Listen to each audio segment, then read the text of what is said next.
Good evening. I'd like to welcome everyone to the City Council special meeting and work session of Tuesday, April 16th. Call the meeting to order and ask for approval of the agenda. So moved. Second? All in favor? Aye. Yeah. Yes. Yes. Okay, we will start the meeting with public comment. And we'll take public comment from the audience first, and then we will go to Zoom. We will keep our 3-minute limit, and there will be a timer visible on the screen. And we ask that you keep your comments kind and respectful, please. So is there anyone that would like to start?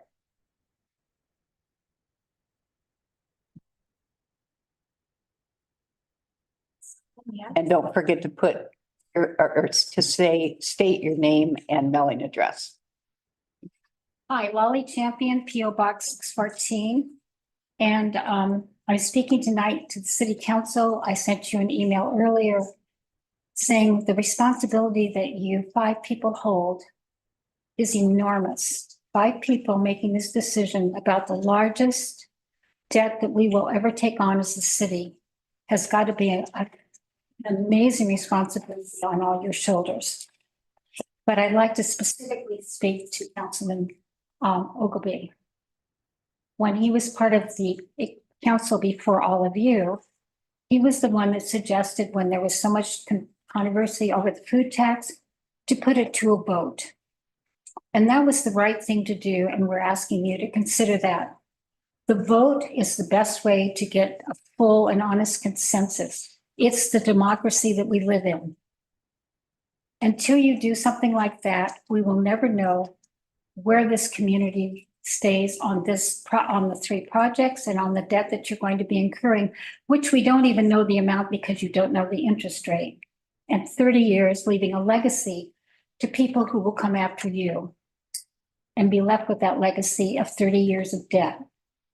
So I'm hoping that perhaps you will consider, before you move to sell this or have it procured, that you consider allowing the community to speak in a democratic way, so you really know the truth of how the support lies within your constituency that you vowed to take care of when you took this position. That's all I have to say. Thank you. Thank you. Next. Les?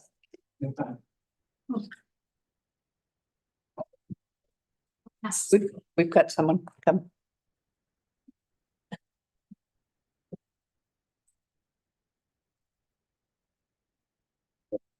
Les Sinclair, P.O. Box 1394, Cannon Beach. Councilors, Mayor. I had 2 things I wanted to say. The first was simply that I believe that the design on the capital project you're considering tonight has been carefully thought through. I think there's been lots of input. I think that the costs that are being given to us by the professionals are correct. That's what it's going to cost to build what we said we wanted. I think that that's your choice, your decision, whether it's right for the city to take on that debt. I hope that we will not continue to kick this can down the road. The other part that I wanted to say is my displeasure at having nameless groups come before us and complain. I don't see how that can be acceptable. I don't know why we have to listen to people who won't tell us who they are. I believe that the sole purpose of what they're trying to do is to delay this project yet again until we truly can't afford it. I recognize that you're right to make a decision, and I'll respect whatever decision you make. But please think about all the work that's gone in, and from a lot of people, and see if we can't figure out a way to make this keep going and get started. Thank you. Next. Andrew?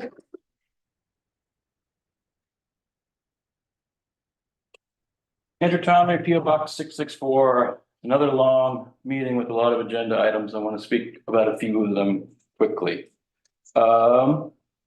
When it comes to forming a committee to run the school, I sent you all a document that talks about tax exempt bonds and management contracts. I think we need to fully explore a nonprofit management model before we just accept that we've been told that it can't be done. When it comes to short-term rentals, I urge you to reduce the rental cap. 200 is too many. Status quo is not healthy for our community or our neighborhoods. I've said it before and I'll say it again, vacation rentals have no social utility. Now, to get to the big one, the $33 million bond. I have a very simple proposal for you. Send this $33 million question to a vote. We've never spent like this before. And when we've spent considerably less sums like the $5 million on the Euclid Creek Forest Reserve, we sent it to a vote. We set the food tax to a vote. Why not have a vote? If the answer is delay will cost us, that's been a red herring since the beginning. Construction cost increases have outstripped inflation, and as was shown in our last project budget, an earnest exploration of cost and scope reductions could easily render inflationary pressures moot. So why not vote? If you're confident that your constituents support this type of spending, then you should be confident in putting it on the ballot. If you're worried the vote won't turn out like you like it, what does that say about the representation of our community? It shouldn't even be a question that this should be a vote because it says so in our city charter. Chapter 10, section 38 spells plainly that going after bonds requires a vote of the people. Please look it up. We also should be, we shouldn't be circumventing these rules, not our city's rules or our state's rules.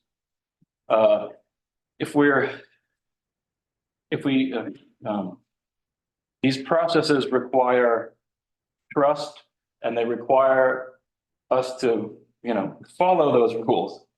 Trying to cut time here. I don't like doing this with the clock. I find it ridiculous.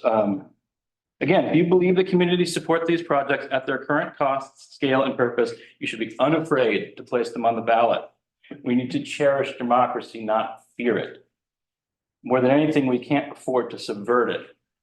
That value of trust, fairness, and process is something you can't put a price on. But going $33 million in debt, that is a hefty price tag, and it's a price tag that deserves a vote. Thank you. Next.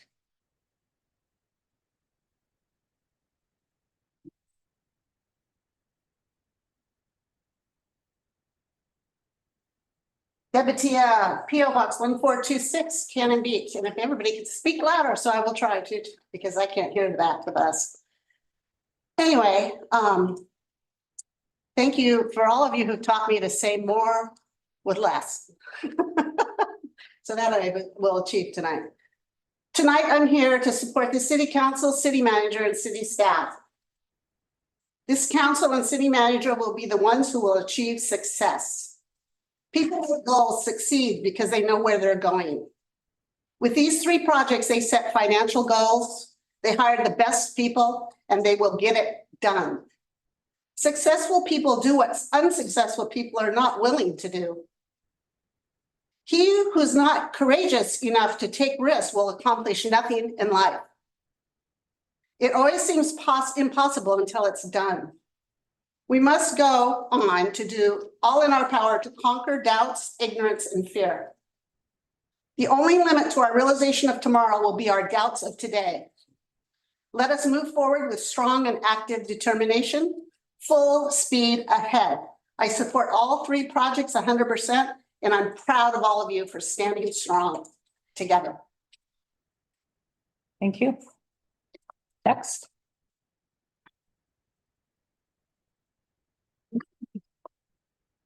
Leanna Hammond, P.O. Box 942. Madam Mayor, councilors, to paraphrase what Deb just said, successful people take risks. A risk here for the five of you, for all of the work that has gone into these projects, is putting this to a vote of the people. It's democracy at its finest when we're able to actually make a check mark in the privacy of our own home on a ballot. People tell you what they want, they think you want to hear sometimes. How many people don't really agree with this price tag? How convoluted are these funds? We're taking TLT dollars, we're taking general fund dollars, and we're combining all of this into one large financial obligation. The people in this community deserve to be able to vote. And if you are not afraid of how that's going to turn out, then you will take the extra couple months that it will take for it to go to the ballot and we'll put it to a vote of the people. I think that it's really important. We did that with the food tax. There's a lot of divisiveness in this community. And that's, I think, the only way that we're going to be able to heal from that is if it's like with the food tax. It passed. We didn't like it. But that's democracy. And I'm really asking you to please put this to a vote of the people. Because I think you may be very surprised at how divided this community really is. I think it would be very close, like the food tax. And you might be, I mean, we could all be surprised, but we deserve to know how that would come out. So with that, I thank you for your time and I hope you take my words and everyone else's words into consideration. Thank you. Thank you. Next. Michelle? It's off subject a little bit, but on the agenda. Michelle Belligura, P O Box 719. Oh, you started. Okay. Encyclopedia Britannica says the Pledge of Allegiance is a promise of loyalty to the United States. It's intended to show devotion and respect for the country and its values.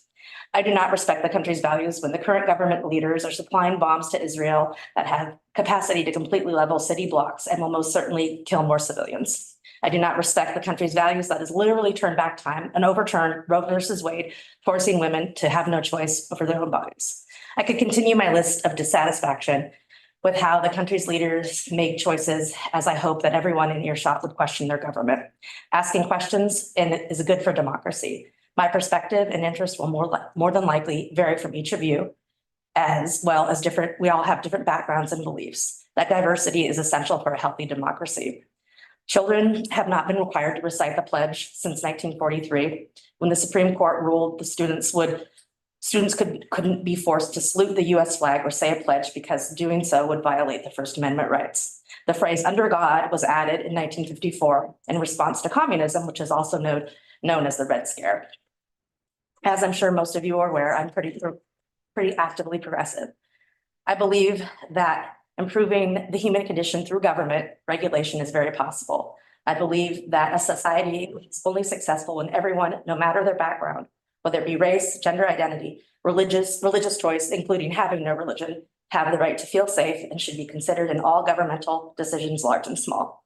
As a progressive gay woman in a small town that is large religious community, I know I'm making myself a target by choosing to come forward and speak against the introduction of the Pledge of Allegiance in city meetings. I know I've introduced ideas to all of you as well. I've learned so many different useful perspectives that I appreciate in return. That said, I feel the need to please ask you to respect my choice not to include religion in my life and not force me to actively protest each meeting I attend as a volunteer and have my freedom of speech possibly violated. By requiring the pledge will actually force me to actively sit out of a pledge I do not believe in. That said, side note, which it was originally written as a marketing gimmick to mark the 400th anniversary of Christopher Columbus, a problematic history at best. You're asking me to make myself a target for people that disagree with me. And please, by all means, pray, pledge, meditate, or whatever you believe in, but please do not ask me or anyone else to believes differently to force them to put them in a very uncomfortable position. That's it. Thank you. Next. All right.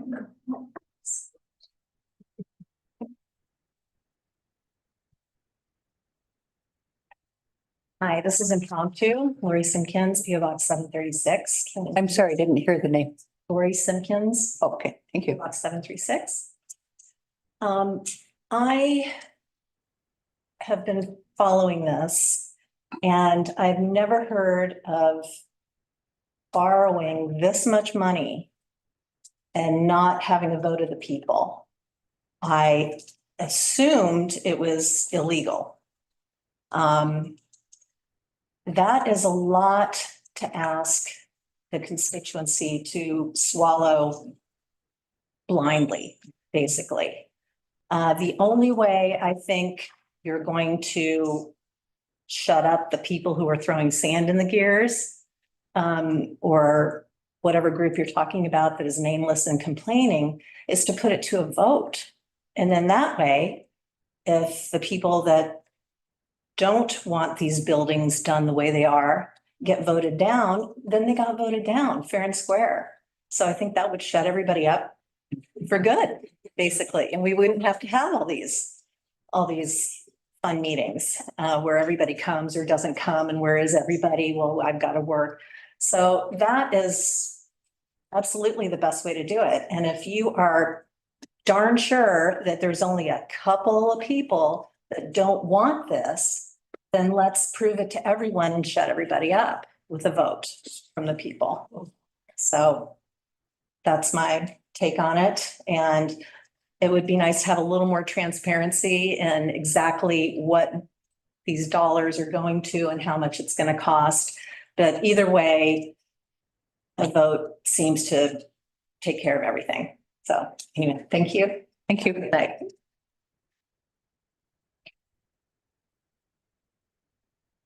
Next. Eric? Mary Peterson, PO Box 85, Tullamanda, 97145. I'd like you all to think for just a moment. I don't know what's in your hearts and I don't really care.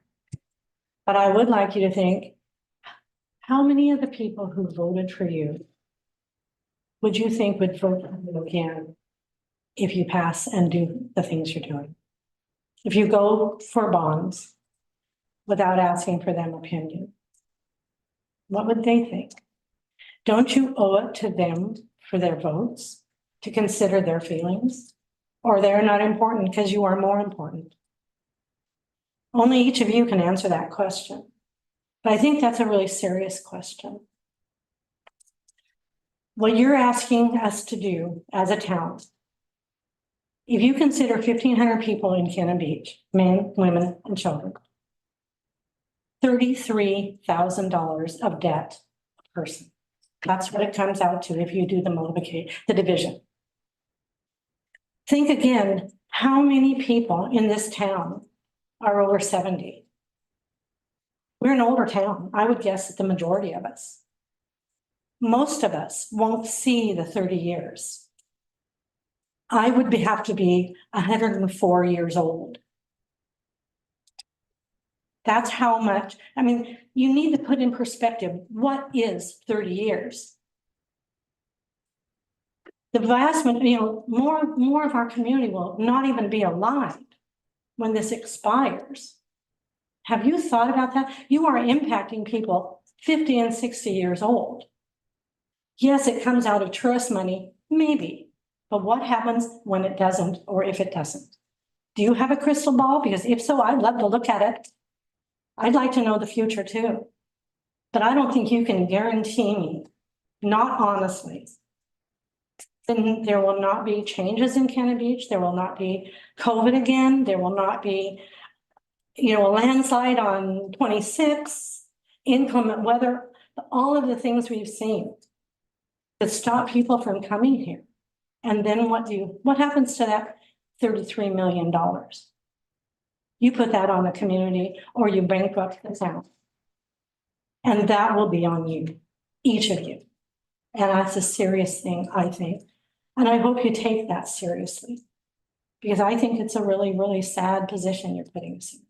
And the fact that you won't even allow the people in town to vote on it, when it is this earth magnitude, is I lose respect for all of you because you're cowards.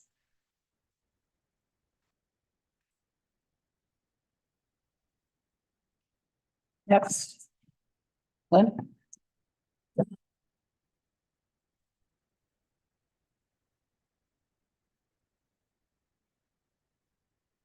Lynn Sinclair, P O Box 1394.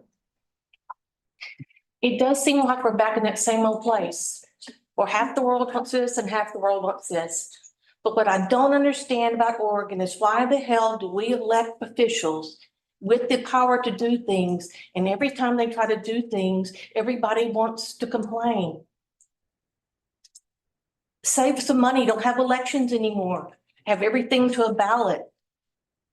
This is the most frustrating thing. This is a ton of money, and I know that. And that's a big weight on y'all's shoulders. I know none of you are taking this lightly. But we can't have two forms of government, can we? We elect you, but wait, we don't like it, we'll vote. We're slowing things down, we're raising interest rates, we're compounding interest. So please take it, the responsibility you've been given, and deal with it. On the other hand, short-term rentals. They are the bane of my existence. They do need to be capped. Andrew and I kind of agree on something, believe it or not. We need to revamp and have a very strict rental policy, and we need to hurry up and make it happen before it does explode. And Steve Sokolowski had some really good suggestions in his letter back to y'all about rentals, about how to stage entering the rental program. But please don't forget that. That's my baby. Thank you. Next.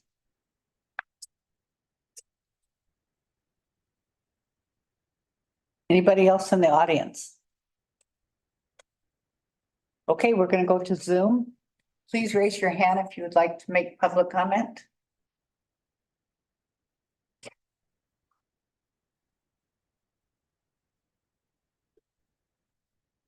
Randy?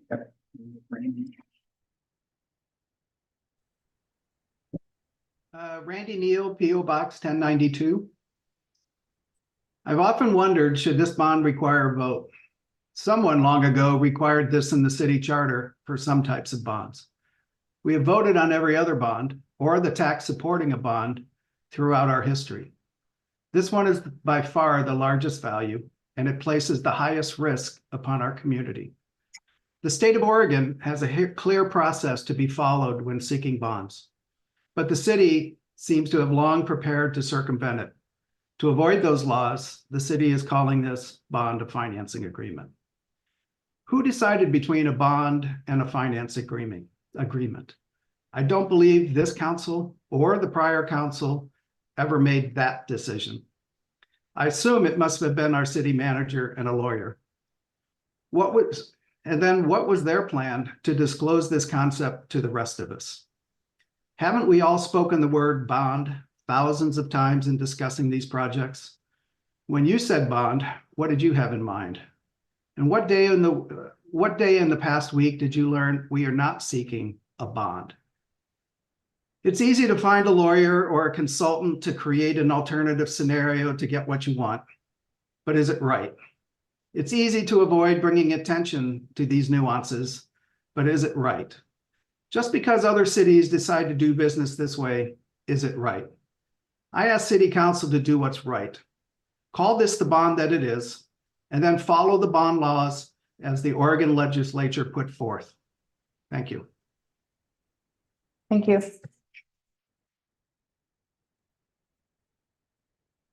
I have Linda. Okay, Linda? Hello. Linda Rosman, P.O. Box 894. Sitting in for my dad, Wade Kuykendall, who is also P.O. Box 894. I've heard many comments tonight about the process, the democratic process. I'm a teacher, and I know, Barb, you're a retired teacher. One of the things as teachers we do is we teach children in the classroom about the democratic process. The right to have a voice, the right to be heard, and a responsibility Because if you don't vote, you haven't been heard. And I've been part of this process listening through, oh gosh, how long has this gone on? 2 years? And the greatest concern here is the cost. The cost. I watched Portland Public many years ago submit a bond measure to the public for revitalization of schools. I think it was somewhere in the neighborhood of $590 million. It was a 30-year bond. It passed. But the difference here is the public got to vote. Prior to that one, there was another bond issue for $430 million. Again, the public got to vote and it passed. Portland Public, as mismanaged as it is, my employer, of which I striked against in November, still puts a bond in front of the public to vote on. Because the public has a right to participate in the democratic process with city government when it comes to public buildings and it comes to projects that impact them. So again, as I sit there and teach my fourth graders who are bright and brilliant in our future about the democratic process, I will reiterate to them that your vote counts and your voice will be heard. Thank you very much. Thank you.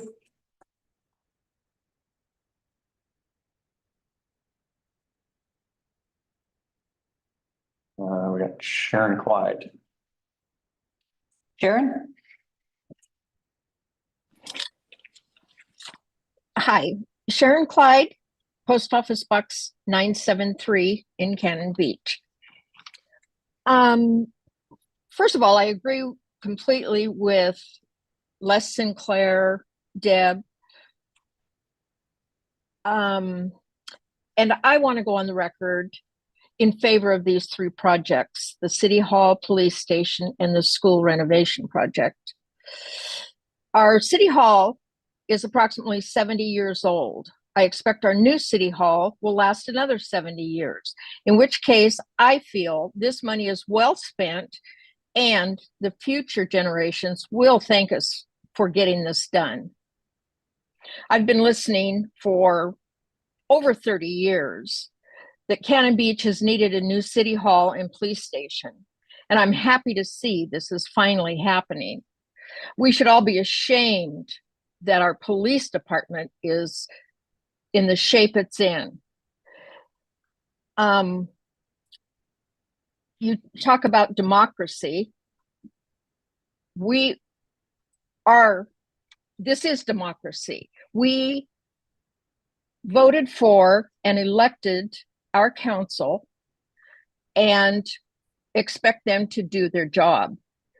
This is their job. They have worked for years on these three projects, and they have listened to everybody complaining and complaining and complaining, and they have given extra time to the complainers.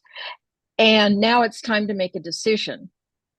It's only getting more costly the longer we put it off.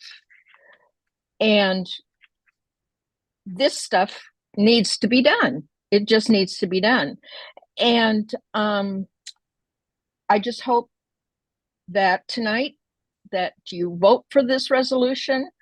And again, if you don't, it'll just cost more money. And voting, sending it to the voters is very expensive to do. And again, that's just another expense we would end up with. So thank you very much. Thank you.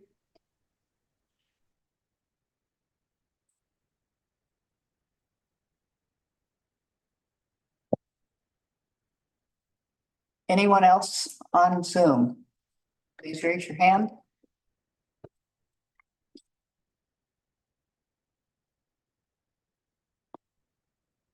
Last chance.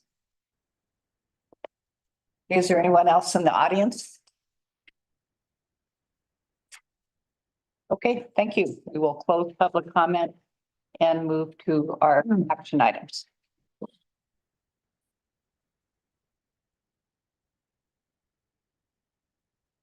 So the first action item is resolution 2406.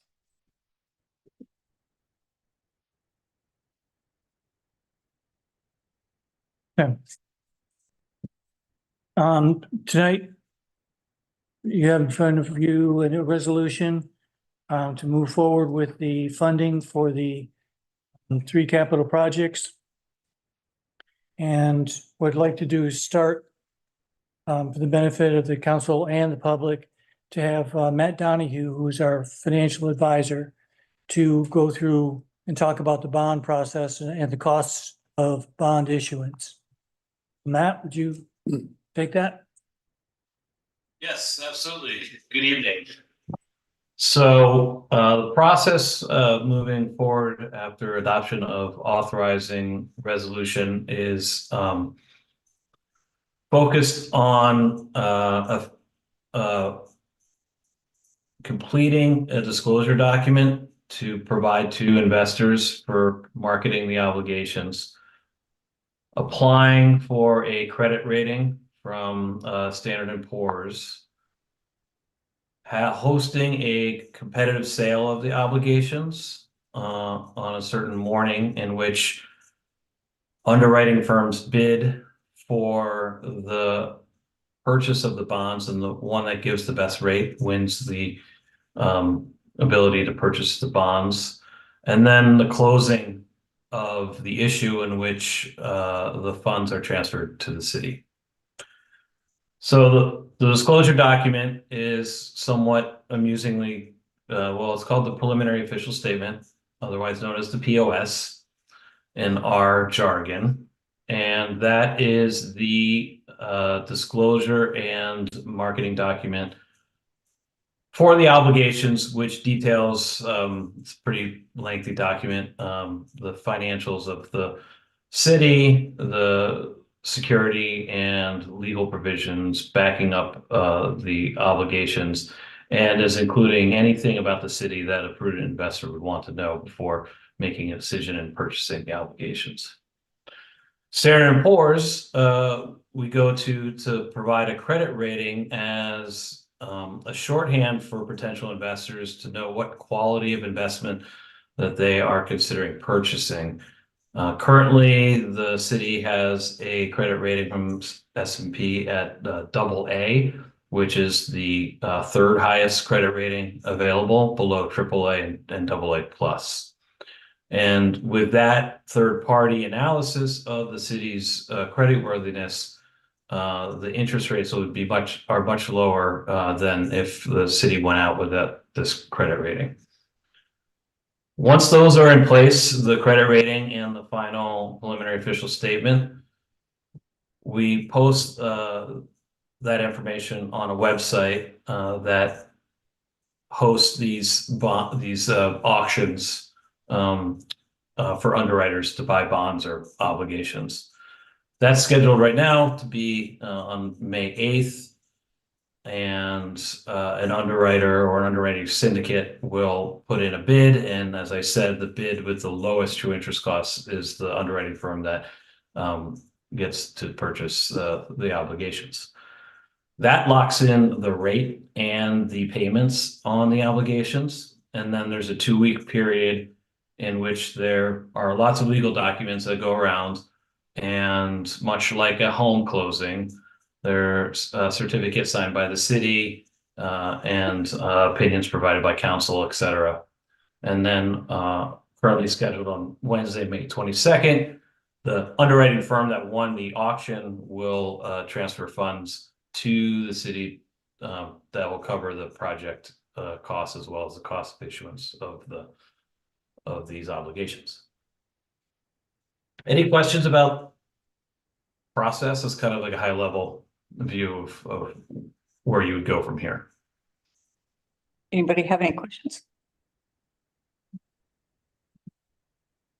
Okay, thank you, Matt. Sure. In terms of cost of issuance, right now, I've been estimating that the cost of issuance and this is a conservative estimate, will be around $300,000 or less than 1% of the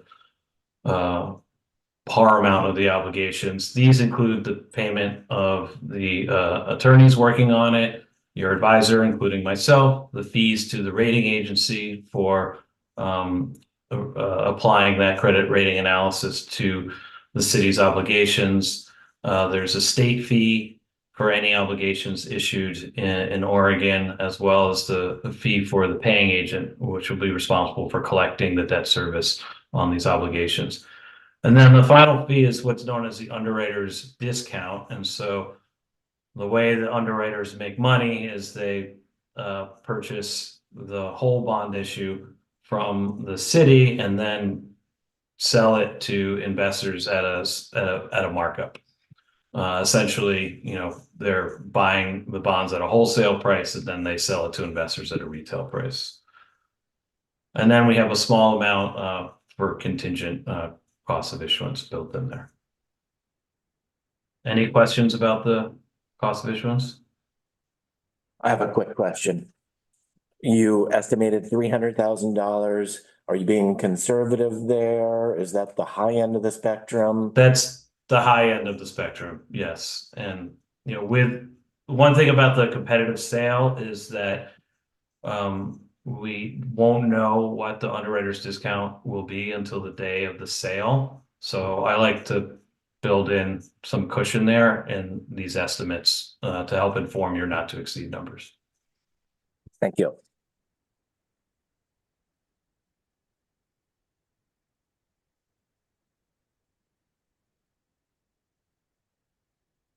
Any other questions?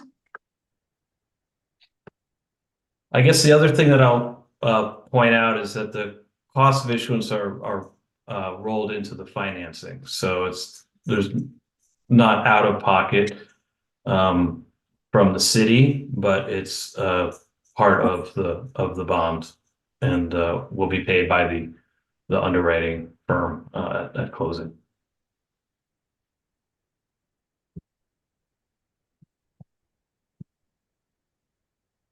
Okay. Anything else to add, Matt? No, unless there's questions.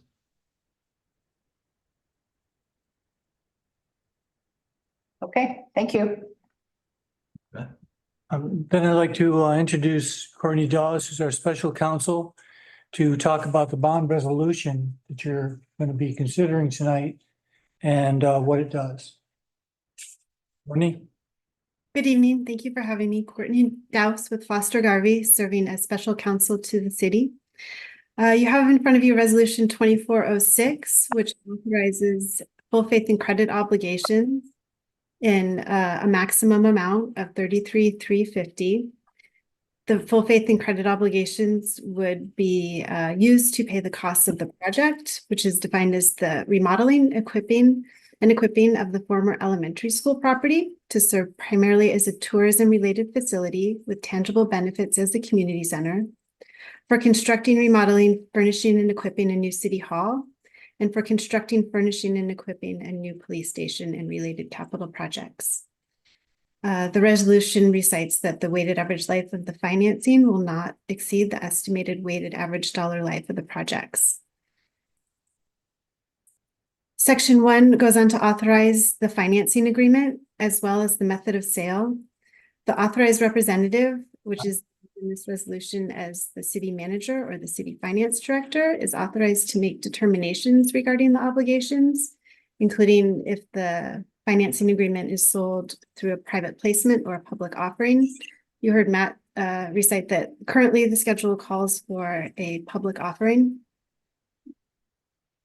Section 2 of the resolution recites that the security that's pledged for the repayment of the full faith and credit obligations are the general lawfully available funds of the city, including any taxes levied within the constitutional restrictions of sections 11 and 11B of Article 11.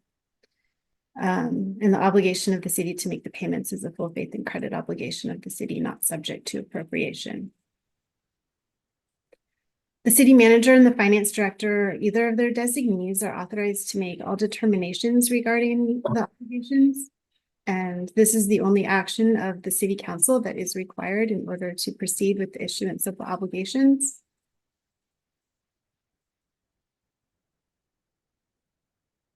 The resolution includes tax covenants. The obligations will be issued as tax obligations. And the resolution states that the city covenants will take necessary action to protect the tax exempt interest on the financing agreement. The resolution appoints Zion's Bank Corporation National Association as the agent and registrar for the obligations. It appoints my firm as special counsel to the city, and it appoints D.A. Davidson, Matt's firm, as municipal advisor to the city. The authorized representative is authorized to appoint the underwriter or the placement agent or the lender for the financing agreement. If applicable, the city is authorized to enter into a continuing disclosure agreement to provide investors continuing disclosure regarding the city. And this authorized representative is authorized to approve a preliminary and final official statement to include all material information regarding the city and the obligations. The resolution contracts is a contract with the owners of the obligations, and the authorized representative is authorized to designate the obligations as bank qualified if the city expects to issue less than $10 million in calendar year of obligations, which is not applicable at this time. And then finally, the resolution authorizes the reimbursement of any general funds of the city that it has spent for the projects when the proceeds of the obligations are available. And finally, the authorized representative is authorized to prepare post-issuance compliance procedures related to the operations of the city. I'm available for questions of the council. Bruce? Courtney, I have a question. This is Bruce. I think that you mentioned the not to exceed number is $33,350,000. Are we going to include the 300,000 in issuance costs into the not to exceed, which would make it 33,650,000? The resolution is currently drafted as the maximum amount of 33,350. City council can make a motion to change the resolution or the amount authorized to a maximum amount of 33,650,000. Okay, so if you want to include the cost of issuance, part of the motion would need to be to change the not to exceed number.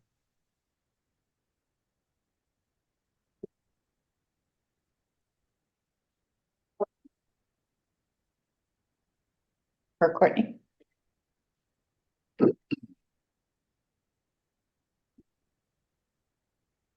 Was there a question? I'm having trouble hearing. No, I just asked if there were questions. Oh. So far, there has been none.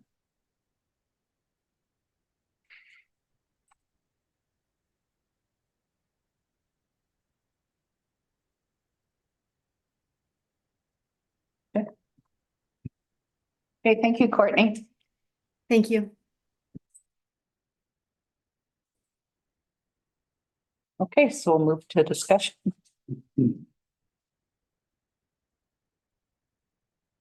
Bruce, did you have anything else? I have nothing else. Okay.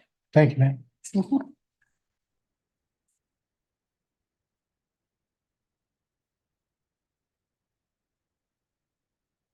I guess this is a question.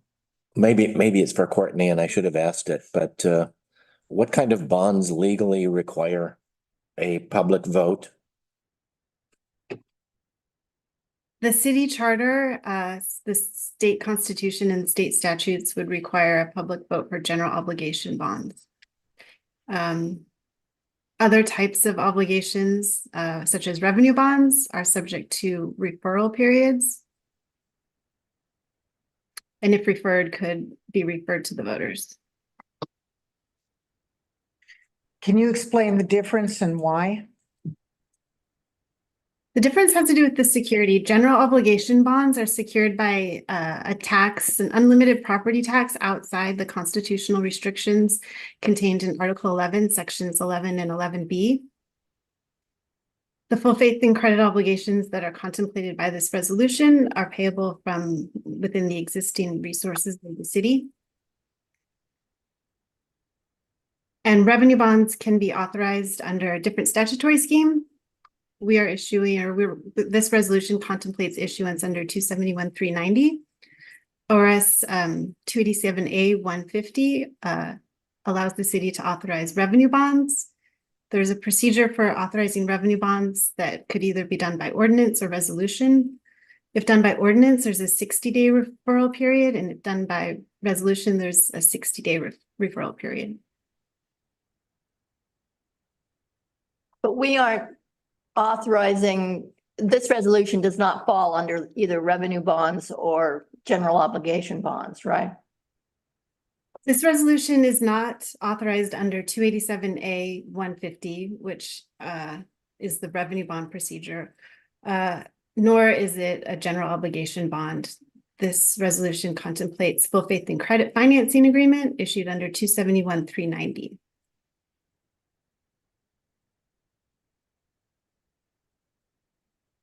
So to state it more plainly, I think you said this fund is based on existing revenues, I believe you said, and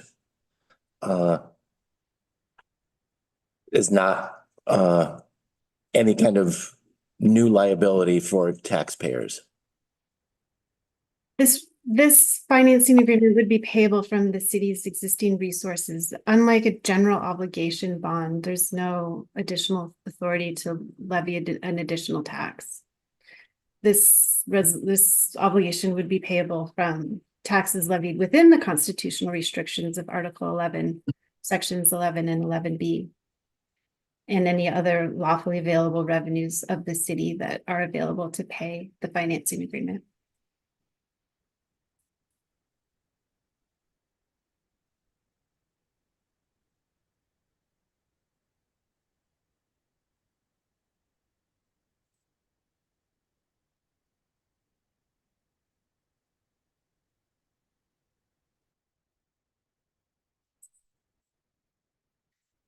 So to put it even more simply, a general obligation bond, which may impose an additional tax on the taxpayer, they do have to go to a vote because of that, the taxation issue.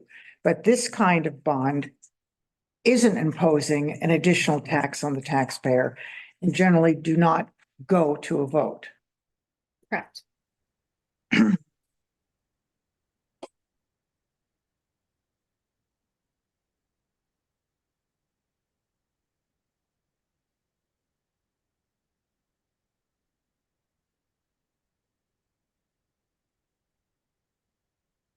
Is there any other items you'd like to bring up?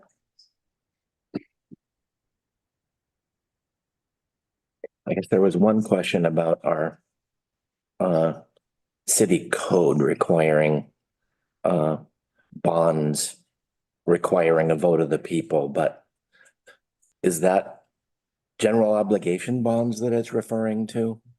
I don't know if this is a Bruce question, sorry. It's an Ashley question. It's an Ashley question.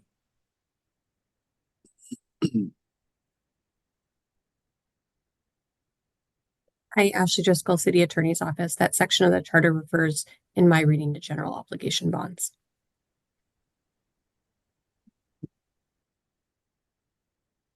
And once again, these are not general obligation bonds, right? Correct.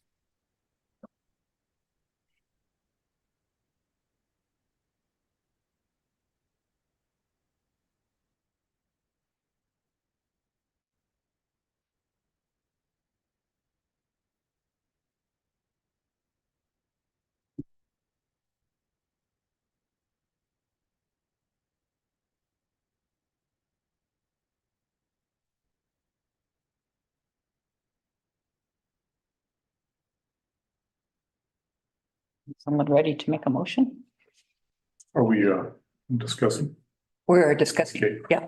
Yeah, I move to approve resolution 2406 for the purpose of authorizing execution and delivery of full faith and credit obligations in an amount not to exceed 33 million. And this is where I need a little help. Is it 650? It's the 650,000. Finance capital projects, designating an authorized representative and special counsel. Second.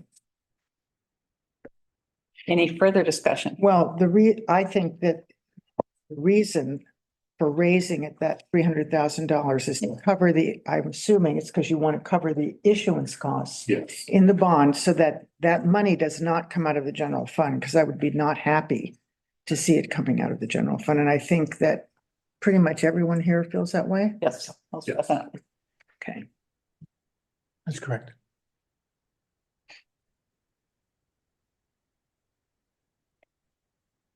Okay, motion's been made and seconded. Any further discussion?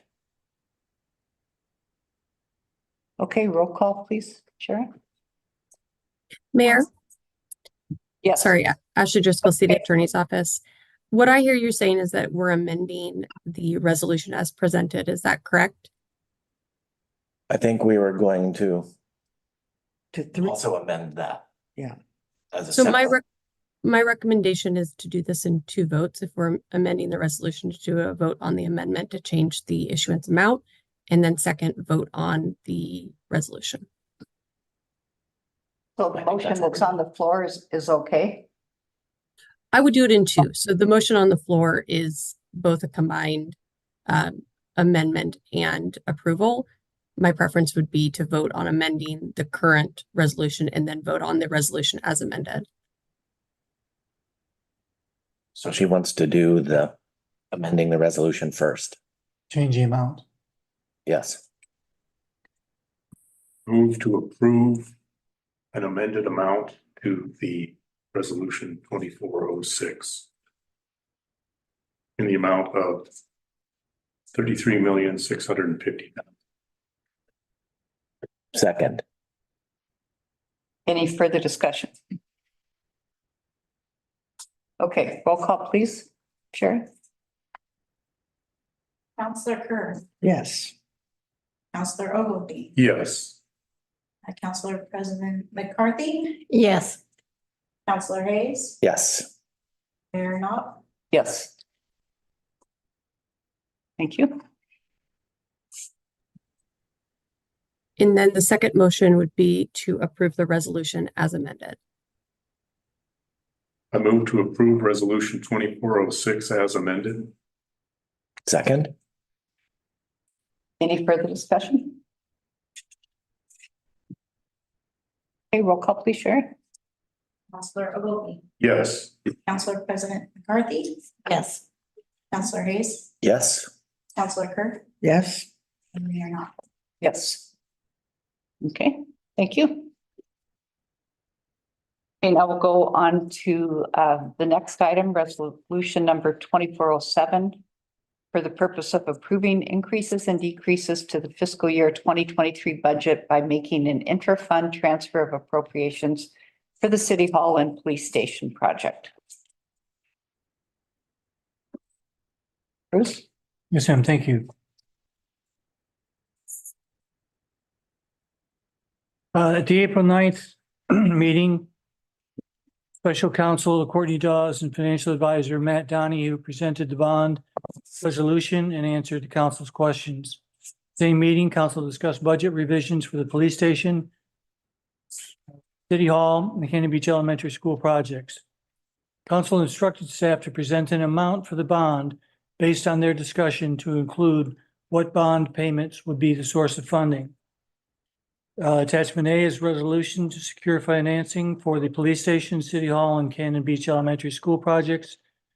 Attachment PB provides the bond amount, payment schedule, and funding sources.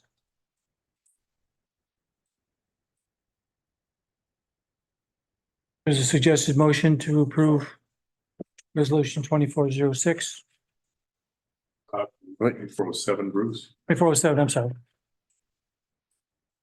Okay, anybody have questions? Just that in the suggested motion, the number isn't actually there. And just to be clear, it is 2407.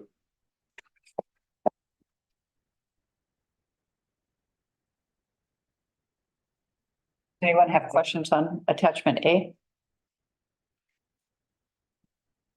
Ron, did you?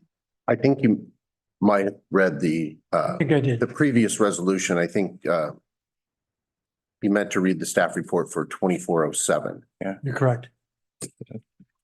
interfund transfer. What this is, we put in $900,000, it's just in the current budget, because we wanted to move forward with projects, but we didn't have a bond yet at that time. So we've run to the end of that 900,000. We need another 300,000 to pay current bills, all of which would be repaid to the city's general fund by the bond.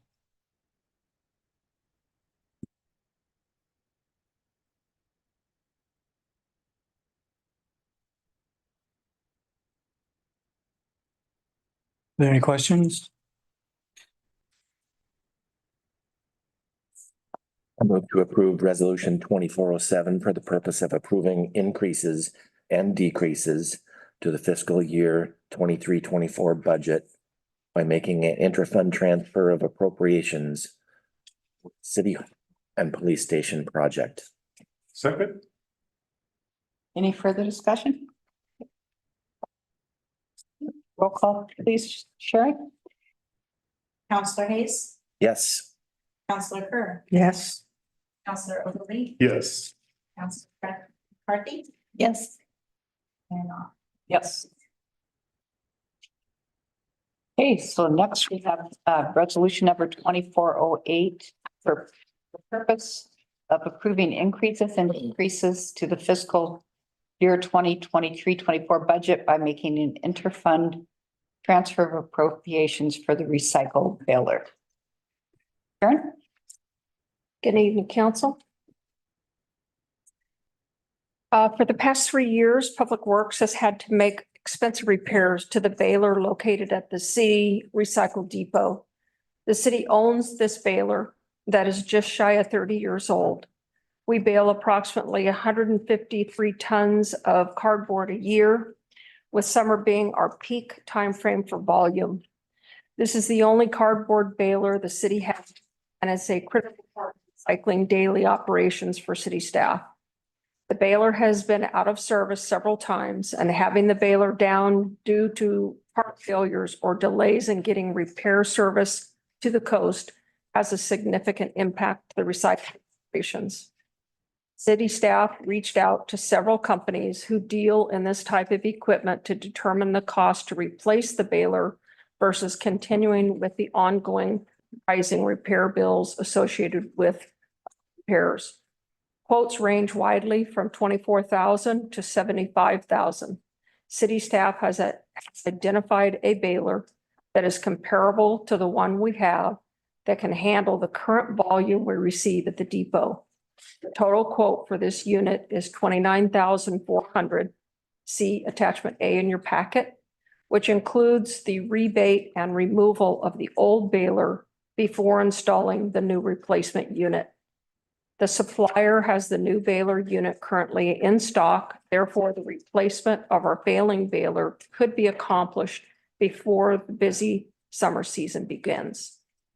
The current 23-24 recycling fund has $58,881 in contingency. City staff is asking for council approval to use $29,400 of the contingency funds to move forward with the purchase of this critical piece of equipment.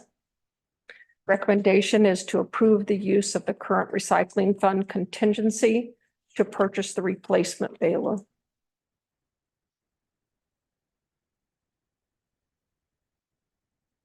What's the estimated life of the new baler? Hopefully another 30 years. Okay. There's no reason to feel that it wouldn't be. I mean, we've taken good care of the one we have. It was used when we got it. So I would see no reason why at a minimum, this baler couldn't give us another 30 years.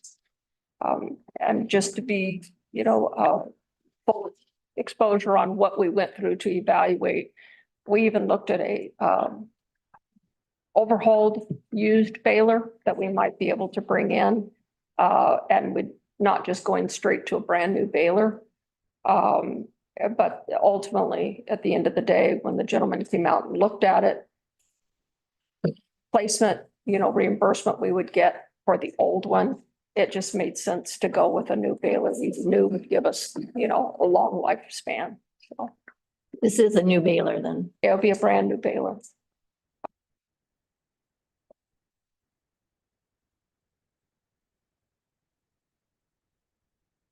Any other questions? Well, as somebody that's used that I applaud the city for keeping it going as long as it has, and I enthusiastically support this. Thank you for doing all the work you've done. Trevor and the team did a great job evaluating it. I'll move to approve resolution 2408 for the purpose of approving increases and decreases to the fiscal year 2023-2024 budget by making an inter-fund transfer of appropriations for the recycle baler. Second? Okay, any further discussion? Okay, roll call, please. Council President McCarthy, Yes. Counselor Hayes, Yes. Counselor Kerr, Yes. Counselor Ogilvy, Yes. Mayor Mott. Yes. Thank you, council, very much. Thank you for Thanks, Karen. Ribbon cutting when it's ready. box smashing. We all are boss. Love that thing too. I love to see it crush cardboard. Okay, next we have consideration of the many meetings that we had in March. There any revisions?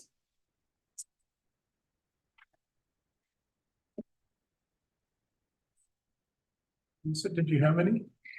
I did, and I noted them at the time and didn't make a mark on them, so I'm not gonna have everyone hold up while I try and find the one that bothered me. It was just grammatically weird. I didn't even know what it was saying, but I can't find it. Subject matter? No, I don't even remember that. Or no, changes. I'd like to approve the minutes of March 5th council meeting, the March 6th Cannon Beach Elementary, was it a work session? And possibly a COE. COE. Thank you. The March 12th work session, March 19th, CBE COE, and then the March 27th code rewrite meeting. Just a second. Oh, okay, never mind. Second. I found it. Any further discussion? I think it would probably be okay, Lisa, if you found these in the future that it Had nothing, makes some sense. Okay, that'd be great. nothing Not at the moment. necessary. Not at the moment. I will. I've learned. I found stuff too. Kind of distracted with other matters. Very understand. Okay, so no revisions? Okay, roll call, please. Counselor Kerr, Yes, but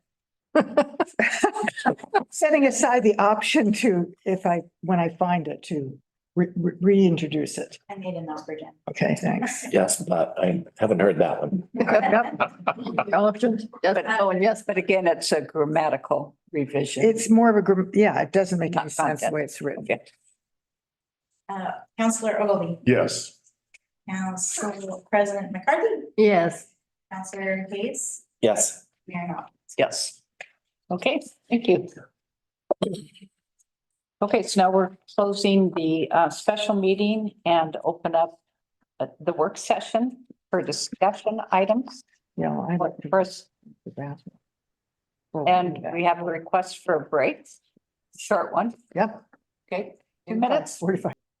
Okay, we're reconvening our work session and starting with a discussion item about adopting limitation of liability for claims arising from the public's use of trails or structures in a public easement or an improvement right away.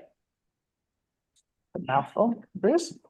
I believe that the best person to deal with this would be Ashley Driscoll. Okay. Great. Hi, Good Ashley. evening. Hi, good evening, Council. Ashley Driscoll, City Attorney's Office. So I have a ordinance in front of you tonight to consider, which would implement the limits on liability under ORS 105668 for the city. A brief bit of background. Cities have limitations on liability, meaning limitations on how much they can be held liable to lawsuits for land that they open up to the public. I think the one that people are most familiar with is recreational immunity. Recreational immunity is a statutory protection public bodies use when you open or the public body opens up public area for recreational purposes. It shields the city from lawsuits from those who use those open spaces. Unfortunately, there was a recent Oregon Court of Appeals decision in Fields versus the city of Newport in 2023, which really undermined the value of this immunity for cities and reduced the reach of the city's recreational immunity, which in essence creates more liability for cities when they open space up to the public for recreational purposes. In the last legislative session, there was somewhat of a Band-Aid fix on recreational immunity, but they're going to be taking it up again in the next legislative cycle. But regardless of what happens with recreational immunity, there is this other immunity available to all cities. It automatically applies to cities with more than 5,000 people or 500,000 people, but cities with populations smaller than 500,000 people have to take affirmative steps to use the liability. You have to adopt it via either an ordinance or resolution. And what it does is it protects owners of land abutting public easements or unapproved right-of-way and nonprofits and their volunteers who construct and maintain trails and structures in public easements and unimproved right-of-way. By adopting this ordinance, the city encourages landowners to grant easements for the public use by reducing the risk of liability. It also encourages nonprofits to assist the city with trail maintenance and other construction by reducing their liability. So regardless of what ends up happening with recreational liability, my recommendation is that the city avail itself of this other limitation of liability available under law. I would also like to note that it's not a complete shield from liability. It doesn't protect the city if an individual is injured due to the gross negligence or reckless, wanton, or unintentional misconduct. So it provides a limited protection for cities when you have areas open up to the public. I am available for any questions. Brendan. Actually, how does that work for a city like ours where we have miles and miles of open property that's not necessarily in our city limits? So this only would apply to areas within the city limits. I would have to look to see if the county can also avail of itself of this statutory protection. Thank you. And then what does the city need to do in terms of changing ordinances to take advantage of this other immunity? All we have to do is affirmatively adopt it via an ordinance or resolution. Thank you. So the state has not acted on the recreational liability? They did a Band-Aid. I don't have it in front of me, but essentially they put something in place until the next legislative cycle, and then they will address it then. My understanding is that it came up late in the legislative term. They needed more time to address it. And so they put a sunset on the provision until they could address it more fully. Well, I think it's a great idea. I think it's definitely do it's it. important. Yeah. So can we bring that back at the next meeting, the resolution? Yeah, I believe it's The ordinance. I believe it's on May 7th. Yep. Is there anything in the attachment A that anybody would like to change? I mean, it's a pretty standard. Yeah, is that standard ordinance something that other smaller cities have adopted? Yes, I believe that this is the exact ordinance that's being used in cities around the state right now.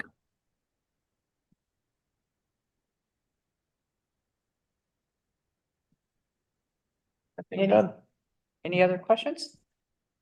Okay, Thank you, Ashley. so we'll revisit it on May 7th. Okay. Thank Thanks. you. And good night, council. Good night. Oh, good night. She gets to leave? I'm gonna give her a break.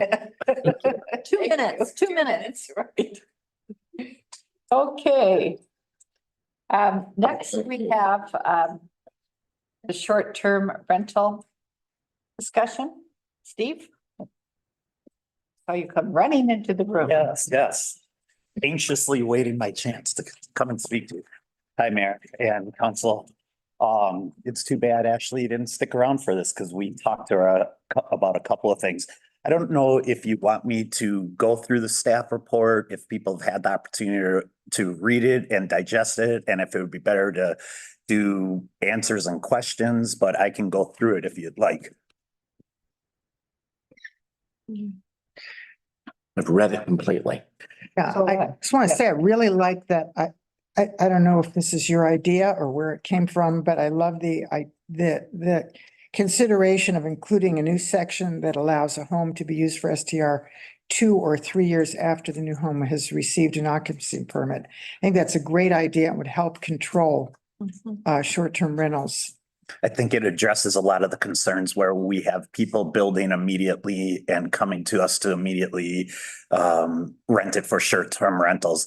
Or the cap goes in, or. Yeah, right. And the other item to consider is whether or not we would want to do something similar in terms of when a home sells. That may be another avenue to take that. Whether it's a new home being built or a home that's being sold, whether or not there's a time period that would be required for home ownership prior to allowing for short-term rentals. So that's kind of in that same general area that could be considered. And we could always just verify this stuff with Bill or Ashley too, to make sure we're on target. I'd like to know if that, I like that idea too. I just would want to know what the legality of it is. Yeah, I like those two, that it's not people buying a home with that thought. And I feels like that's what we're trying to avoid. Or someone buying it just to put it on Airbnb. Yeah. There was someone mentioned lowering from 200 to a lower number. I know, I actually like that idea, but I would not suggest that we take away anybody's permit, that it would sunset when it sunsets, but anything over whatever number we would cap at would still maintain their license until they no longer wanted it. And then, or they sold the house and then they would go back on, we'd have a waiting list. I think 200's too high, but I sort of suspect that maybe I'm in the minority on that. I don't know. Well, how low would you go? 150. Woo. Yeah, I feel like this is a good step to cap them now. I'm not sure I would want to go lower. May I ask why? I think we have kind of a reasonable number, and that we've got other rules and regulations in place that as long as they're enforced, I think it's a reasonable balance. I think that also as market goes, it's stayed really within that 200 range. So, and we have to consider, we do get income from those STRs as well. So, and I think there has been a study as to how much money we've gotten from Yeah, I didn't bring that specific number offhand, but it's a significant contribution, especially with some of the things we're speaking about this evening that you were talking about earlier. Yeah, Yeah, monetary advantage. However, I do agree with one of the speakers that there's zero social utility in short-term rentals. And I think they affect the long-term housing market. I think it's been shown, there's been study after study to show that they do. Even the Clatsop County's own study that they spent all kinds of money on said that one of the things they needed to do was to limit short-term rentals, and they didn't seem inclined to follow the advice of their own consultants. And I also think that it's bad for the culture of a neighborhood. I think that short-term rentals ruin neighborhoods and make them so they're no longer neighborhoods, but they're just,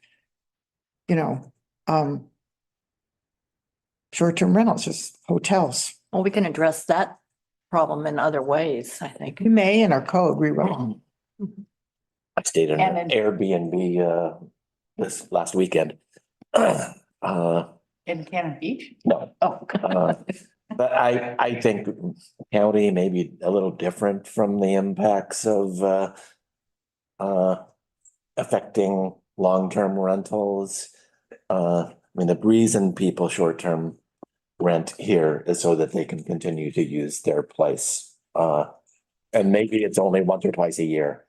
But I can't imagine that someone's going to, if they don't have a short-term license, that they're going to convert to a long-term rental because they want to use their place. I think it depends on the property, the owner. I guess I just don't see a huge gain as far as, okay, it's going to be any kind of solution to our housing issue. Well, no, it's not going to be the solution. I think it just contributes to the solution. But I mean, we just have to agree to disagree on it. And I hope we can agree that we're making some progress here, but Yeah. we can't agree on. How much? But with leaving it there for now, I got another. No, nothing. I guess the other thing I highlighted, that's a question for me, and I don't know if this was a recommendation, but requiring all STR property owners to use local property management companies. And this is getting around the problem of the Airbnb, VRBO that don't have the same kind of reporting that our local management companies, and I just want to say again, I think our local management companies do an amazing job of not having things be a problem. It's not 100%, but I think they do a great job. So I guess I just want to say that's something that I thought maybe is something that we should consider or discuss. Was that one of your recommendations or just a thought of a? It was, or it's something that we wanted to note and make sure council is aware of. We've been speaking to Ashley, when I say we, planning and finance, because of the reporting during audits and the type of information we need. And some of these intermediaries, like Airbnb and Vrbo, don't always break down the specifics, and it isn't the easiest to tell if we're getting accurate or the right amount of dollars as well. So that was the reason for some of the discussion to bring in Ashley to talk about, hey, how can we do better and collect more accurate data on these issues. And so the reason that it was brought up is because, just as you said, we tend not to have issues with the local companies. They provide us that information. The other things that we could end up doing to some of these that use Airbnb and Vrbo would be to tell the property owners, we're simply not getting the information we're supposed to be receiving from you. And therefore it's your problem to get that information from these companies, because if you're not meeting the requirements of our short-term rentals, and therefore you're not meeting we could, in essence, revoke eventually your short-term rental permit. One of the things I did mention was the length of time with our violation process and things like that. Yes. That I think is inadequate and long. Yes. And so I think that's something that I don't know that the 24 months should come into play. I think it should just be kind of a 3 or 4 strikes type situation and you're out. That 24 months should just. And because, so I thought that was an easy one to, I think, eliminate. I don't think it should be in there. Why 3 or 4 strikes, Steve? Why not 2 strikes? That is totally up to council. I'm willing to do whatever people think is the right way of handling it. I think the first, like any sort of initial code compliance issue, there's typically a warning of some type to let a person know, hey, this is the violation, and give them a little bit of time to correct that violation. Oftentimes there may be a second letter to see where they're at. I would think, I don't know that we necessarily need a 4th, but maybe the minimum 2, possibly 3 would be where I'd lead, but that I'm willing to administer whatever the council thinks is the right direction to deal with those violations. I would like to talk about that, but before we get too far off this property management, I'd kind of like to flesh it out a little bit. And then talk about the penalties. Yeah. As a separate issue. And just so you've got some direction, but I think this feels like a good idea. Now, does Airbnb and VRBO not have to have some kind of local representative to respond to any potential issues? No, everyone still is required to have that. It's just that we have more difficulty with them getting in the audit information in terms of stays and things like that. How do they deal with that as far as, oftentimes they provide a check. And it may be for 3 properties, it might be 4, and we are there to determine what it is for. And I would say it's impossible to do that determination because we have no idea. And that's why the discussion has started to take place with Ashley to say, hey, we got an issue here. How do we figure this out? And so I think it's been going on for a little while, but after you guys had started talking, I started digging into this a little bit more, and these were some of the issues that we found internally. my question is more, so they're required to have some kind of local representation in case there's an issue that can address it. Issues like noise. Yes. Yeah. Your complaint issue. Are they not required or they are required? Each short-term rental is required to do that regardless. They either have to be here themselves or Have a representative in the community. somehow. Yes. It's another thing that I'm not sure exactly what it looks like to have local property management companies be a requirement because they do a good job. They're used to and lose their licenses, and our local management companies are another reason I wouldn't necessarily want to hack into their business so strongly. I mean, these are. In terms of capping. Yes. Right. Because these are companies that, I mean, they've been around here longer than all of us, I'm assuming. I don't think that's yeah, I don't think that's. But they're very responsive when a person calls.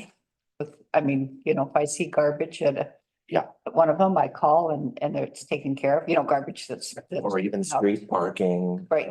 Those things, it seems like they take care of. Yeah, they do. So, I mean, I would be interested in something that might require local. I think if you're gonna do that though, of an Airbnb, then the Airbnb has to, basically you're asking them to have two managers and 2 fees. The Airbnb fee and the fee, the local management company takes a fee as well. I just don't know. I don't know if you can do that or not. Maybe that's a different service that they could offer is not the booking, but Those are all questions that we're digging into further to better understand that. And we're talking to Ashley to see whether or not we could specifically require that. one of the things that could happen is if we do kind of start cracking down on the property owners to say, we're not getting this information from Verbo, their choice may be to go to one of these local companies that already is doing this around the city and successfully doing it. So it might be one of these issues that when we start having these conversations and they say, well, we can't get that information, my answer would probably be like, then you're going to have to make, a different change of who can provide that information. And maybe that change leads to going to one of the companies that's doing this, that we're not having these issues with. And I can see that this could put us in a position of there's someone local who could be that person responding. They may have a home here and an STR. Sure. And then that's requiring them to replace themselves essentially. But I would like to look at some options for that. I have well, first of all, observation. I remember, I guess when we first started on the council, they went around I guess it was Jeff. Was it Jeff or was it Mark? It might have been even Mark. Went through round and round with Airbnb, trying to get information. And just never was able to do it. So this is not a new issue at all. Airbnb and Verbo, they just will not give information. But I wonder could we require property owners who do go through Airbnb and Verbo to provide us their own accounting of renters and time and so forth? Instead of going through a second management company, could we require them to do that? Because I know we require people who do rent through their own, themselves, we require them to provide us a calendar and, the information. Why couldn't we do that with Airbnb? That's certainly an option. It's just whether or not they want to do the work necessary to have that. That's just, I think they believe that the accounting that the Verbo's probably doing all this for them when they're not. And so, yes, I guess is the short answer to the question. To me, that would be the simplest. Yeah. I do too. Yeah. I think that's, A minimum standard of reporting requirements. Yeah. Yeah, absolutely. Yeah. Me too. And I think really what it comes down to is just enforcing the fact that we're not getting it. So I think we might have to take just a stronger stance than what we've done in the past. To give a little bit of background, as Nancy mentioned, we discussed this previously, and yes, there was problems with, but we'd also discussed the property management versus a homeowner or a local representative. And we decided that one or the other would be okay. Mhm. And we had this exact same discussion. And so it's not new. And I really appreciate the point that I think a lot of us would feel better if the local companies were managing all of the properties, but is that realistic to do that? Yeah, I mean, at least the property managers are here all the time. Where an owner may not be, but I understand the challenges of it. Well, the owner may not be, but they have to have at least one, is it one or two representatives? Yes. They have to have a backup, I believe. Yeah, we had For one. If they don't live, yeah, they have to have a responsible right. contact. But it seems to me the simplest thing to be just to do exactly like we do the requirement to have all of your reporting and have, your calendar and show who it was and how long they were here and when they were here and so forth. Just have that. And if they're using an outside management, like Airbnb and stuff, then it has to be the property owner that supplies us with information. If they don't. From my perspective, I don't care who provides it to me, just give me it. Exactly. Right. I don't mean to make that sound bad, but we're not getting it from Verbo, and this is what you've signed up for, is that you will provide this information and you're not. So do what needs to be done to. We need to be able to exercise control. Right. Now the penalty section. Oh, Yeah, I think that number, But did we give enough direction Yeah. for you for? Yeah, I think with that, I'll just, again, we'll probably touch base with Ashley a little bit as we do things and, at the end of this discussion, yeah, if the council wanted to give some specifics in terms of expectations or what you'd like to see, do you want to see this as part of the code audit? Do you want things now? That would be helpful. Okay, on to penalties. yeah, I think that number 3 just needs to go away. you mean You mean number 4? Well, number 3 is a third violation, giving them another 24-month No, that's, period. Or- So the third violation would become the revocation. And we're gonna get rid of the 24-month Yes, period. oh, that's yeah. what I'm saying. Yeah. That 3, the 24-month thing makes no sense. For all. Yeah, there's an example of how that doesn't work. And that was somebody who spoke once at about, I think it was at Coffee with the Counselors, and she had a neighbor who was renting her house for an Ginny, probably. yes, incredible amount of money. I mean, incredible. And so when she got dinged, it was like, whatever. Worth it to her because she was making so much money on the rental. So I mean, and we don't do that with other things. We don't do that with our, it doesn't happen with any kind of other code violations to that extent. Free ordinance be doing it. Yeah, the tree ordinance certainly doesn't allow you to cut down 3 trees before you get 3 heritage trees without a permit before you get dinged. And I don't think any of our ordinances should do that. Otherwise, they're just not taken seriously. Yeah, I guess I'm just agreeing with your comment. I'm not sure why the 24-month period is included. May want to consider removing the 24-month period time. I think Totally in that's, agreement. with Yeah. Yeah. Not only the 24 months, but also take away the 4th violation. Right.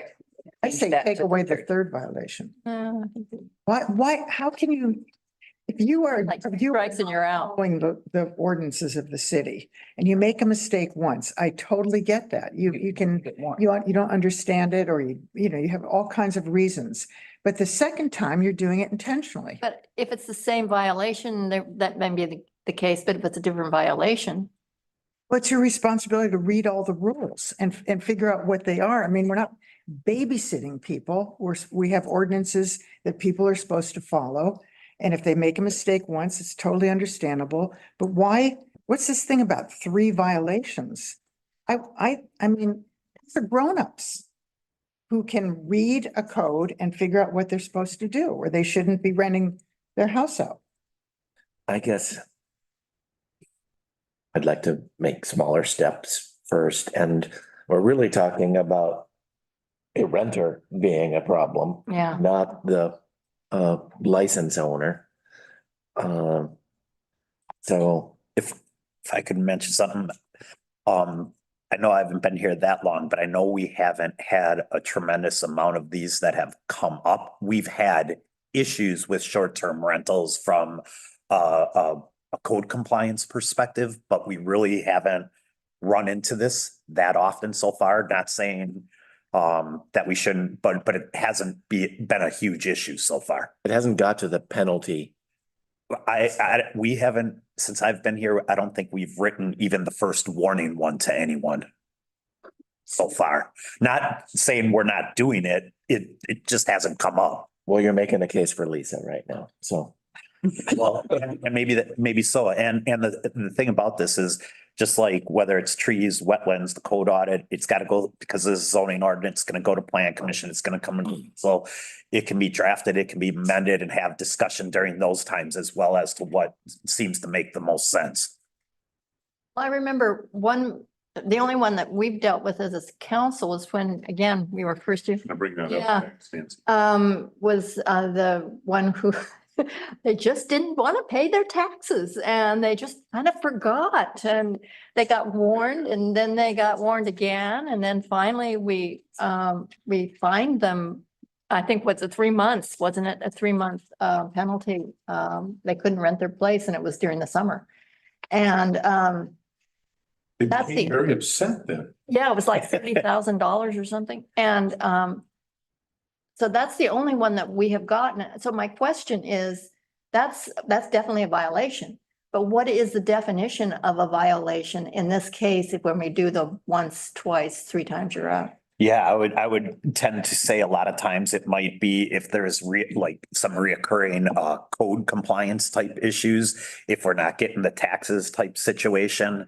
So that's why I get, I don't like that 24-month period because, hey, I'm good for 24 months and then I start all over again. Whereas at least this way we can keep track as to, and it would likely, the only thing that would be interesting there is if it changes hands. I think at the point it changes hands, we're starting at strike 1. I don't think it would be, hey, you've had these 3 violations previously, unless council thought otherwise, but I think it would just be strictly for the same ownership. Oh, Is yeah. it violation of by the owner, or is it violation by the renter? Probably both, but the only people that we deal with are going to be the property owner. Yeah, but if you have like a noise code the renter is creating and the owner doesn't know that the noise is being violated. Oh, you're sitting in my shoes. So, I mean, who actually conducted the violation? Was it the renter or was it the owner? Our violation policy would be, if you're going to ask me that question and things like that, yes, it's the renter, but you're responsible for your short-term rental. So my take would be on the property owner, and there would have to be, I mean, obviously there's got to be a little bit of discretion in terms of when something is going to be, I think, a violation. If it's something where we get a noise complaint or something and it's been infrequent, would that immediately trigger something? It'd probably trigger just, hey, you need to be aware that this is happening, that type of conversation. But I think all of a sudden we start getting 1 or 2 more immediately thereafter. I think we start going through this process. Okay. There's an appeal process too. Again, if I've sat in this room while the court was going on and watched someone appealing a short-term violation at a huge amount of money because they had never paid a tax anytime. This was quite a few years ago. And, they tried and the judge reduced their fine and, by about 2/3. And it worked out because they said they didn't understand, they didn't, so there is an appeal process. I just think 3 times is just ludicrous. You don't get that for any other violation in the law, ever. I guess I'm a little fuzzy on, you have complaints. And then what makes it an actual violation? I mean, there might be a complaint about parking or noise and the vacation rental management company takes care of it. Right, they'll come out and then that's it. You don't have a complaint. Then it's, yeah. Yeah, it's done. If it's not taken care of, then does it become a violation? Well, they come out and they say, stop doing that. You're making too much noise. And the people say, right, and they keep making too much noise. I mean, the renter has to be responsible for the actions of the person renting it. I think you need to keep in mind too, if a violation's actually occurring, someone's making noise, the police are gonna come out, respond. Generally they'll get a warning, and if they keep it up, then they'll be issued a citation. So in that case, it's gonna be the person making the noise or parking their cars all over the street or something like that, that's gonna be held accountable. So is that citation a violation? First violation. That we're talking about? I would say, yeah, thanks, Chris. I appreciate that. I think when we start seeing citations, I think that is definitely something that would, perk our ears a little bit and maybe start, it's very possible that could trigger, the initial warning. Do we have a definition of what a violation is in this code? What it states in terms of what a violation is any, I think it says following conduct shall constitute a violation for which penalty is specified below. The owner has failed to comply with any of the standards listed in this chapter. So it's basically saying if you're not following anything that's going on in here, and a lot of the standards are pretty much related to just the generalities of the short-term rental themselves, the information you need to provide, parking, garbage. So so there is gonna be a little bit of discretion from the development department to make those types of determinations, you know? So I don't know that I just say, hey, this is, you know, if we're getting something constant, that, you know, when we're constantly hearing something about there's no question the warning letter goes out and then we go from there and see where it goes, but there's gonna be a little discretion. And can the property owner appeal this to the council, or does it go strictly to the municipal?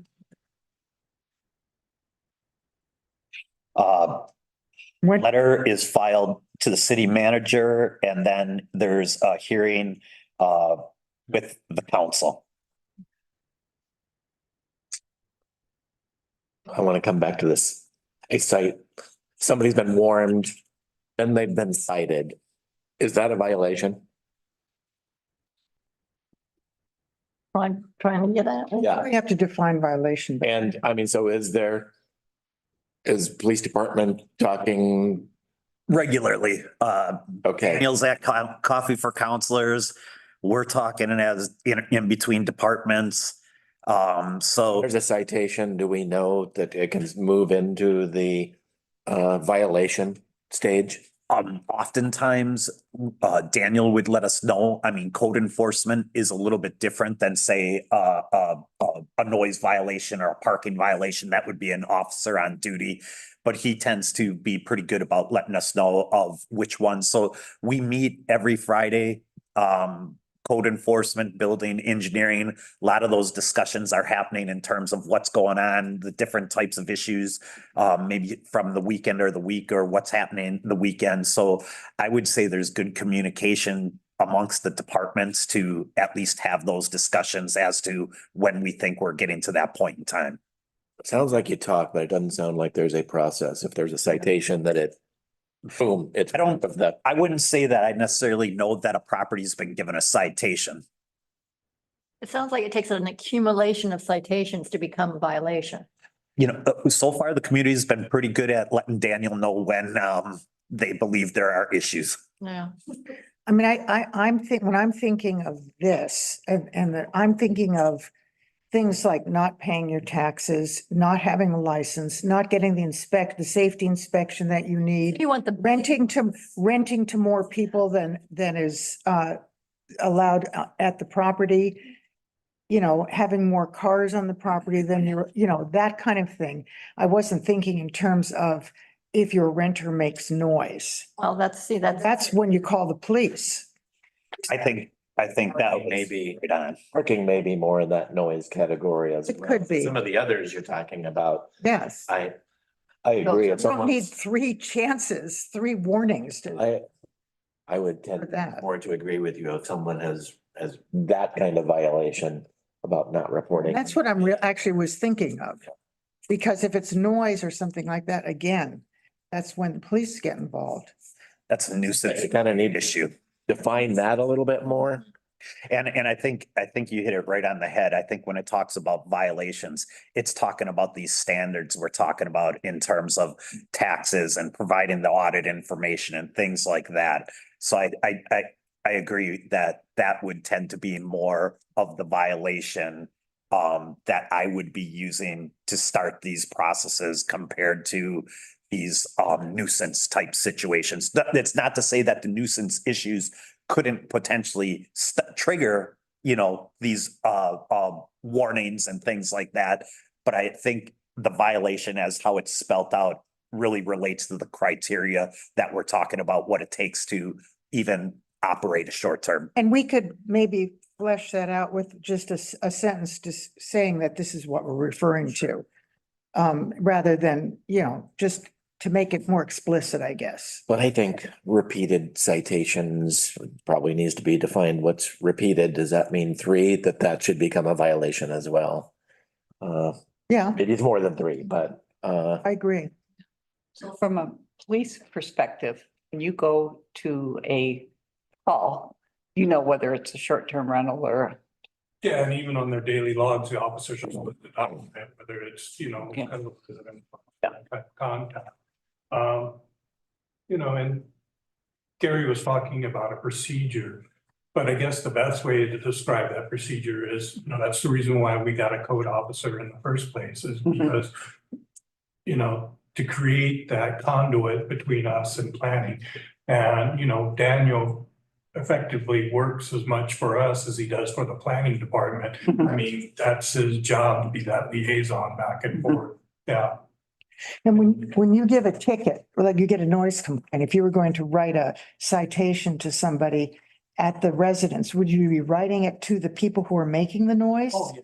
Okay, so it's not the person who owns the property. No. Yeah, see, that's the If someone's difference. continually allowing, bringing in the kind of renters that do that or violating parking, at some point that Right. Should switch to the owner's responsibility. Yeah, I agree. But when you give them a citation to the renters, the property owner is not aware of that, right? I probably, I don't know the answer to that question. So it's gonna be, 11:30 at night and you're scratching out sites to somebody who's probably been drinking too much and. Right. Yeah. Won't shut up. Knock it off. Yeah. Yeah. And do you have a lot of repeat offenders? Generally, no, and most of the times it doesn't even come down to a citation, it's just a warning. Right. And, and then they cool it and resolve it and. Right. Shut the windows, go inside. Yeah. Sounds like you've been at one of those. Willing participant. Well, I really appreciate the work that you put into looking at that. I think you're on the right track with so much of it. I think I really like the 2 or 3 years for a new house. I think that makes sense. And the second one you just mentioned for when it changes hands. I think that makes total sense. I think that's a really good Mhm. suggestion. And I think it will stop that. For direction to keep this moving. No, I guess what it would come down to is maybe we're at the point in time that maybe there's some specific kind of like maybe what the tree focus group did or some of the others that maybe presented some stuff to council saying, hey, is this on the right target before maybe taking it through the actual amendment process? Yeah, that'd be great. So one of the things you talked about in your, in the packet was inactive STRs. Is that an issue? I think it was brought up. There was kind of some conversation about inactive ones. The tough ones on inactive ones is I don't know how good of a job we're going to be able to totally determine that. But if they're submitting their audits and things like that, there's some information. It was brought up as far as some of the discussion during the housing things that some of these are just doing it just to have it, just in case they want to do it, whether that's this year or next year. And so it was more of, I just thought I'd bring up the topic. Yeah, no, I think I've brought it up because it's like, okay, if we're going to limit them, then how many of them do we want that are just inactive? I haven't done like a deep dive into that. To be honest with you guys, I don't know that answer. I know there are people out there that have them just to make sure they have them just in case. And then I think hang on to them and re-up and do the audits and things like that. And the only reason Active would just be a matter of not reporting anything for a certain period of time. Sure. And the only reason I think the inactivity is important is from the standpoint of the cap. And maybe it's not. Maybe people don't have an issue with someone that has one that's not operating it. I don't know. But that was, I think, more where it was coming from was if we're going to cap this out, yes, why are we issuing ones to inactive operators? It'd be interesting if we could get that information somehow, because see that. We get it Get it through the audit. Yeah, because that would, I think that if we were going to allow, I think that speaks even more to lowering it under 200. So, Well, and the other thing that's out there too is that it's not as though there couldn't be some things that are done immediately. And as the audit continues, if we forget or think, hey, maybe there's other things that we want to include, it could happen at a later date as part of the code audit as well.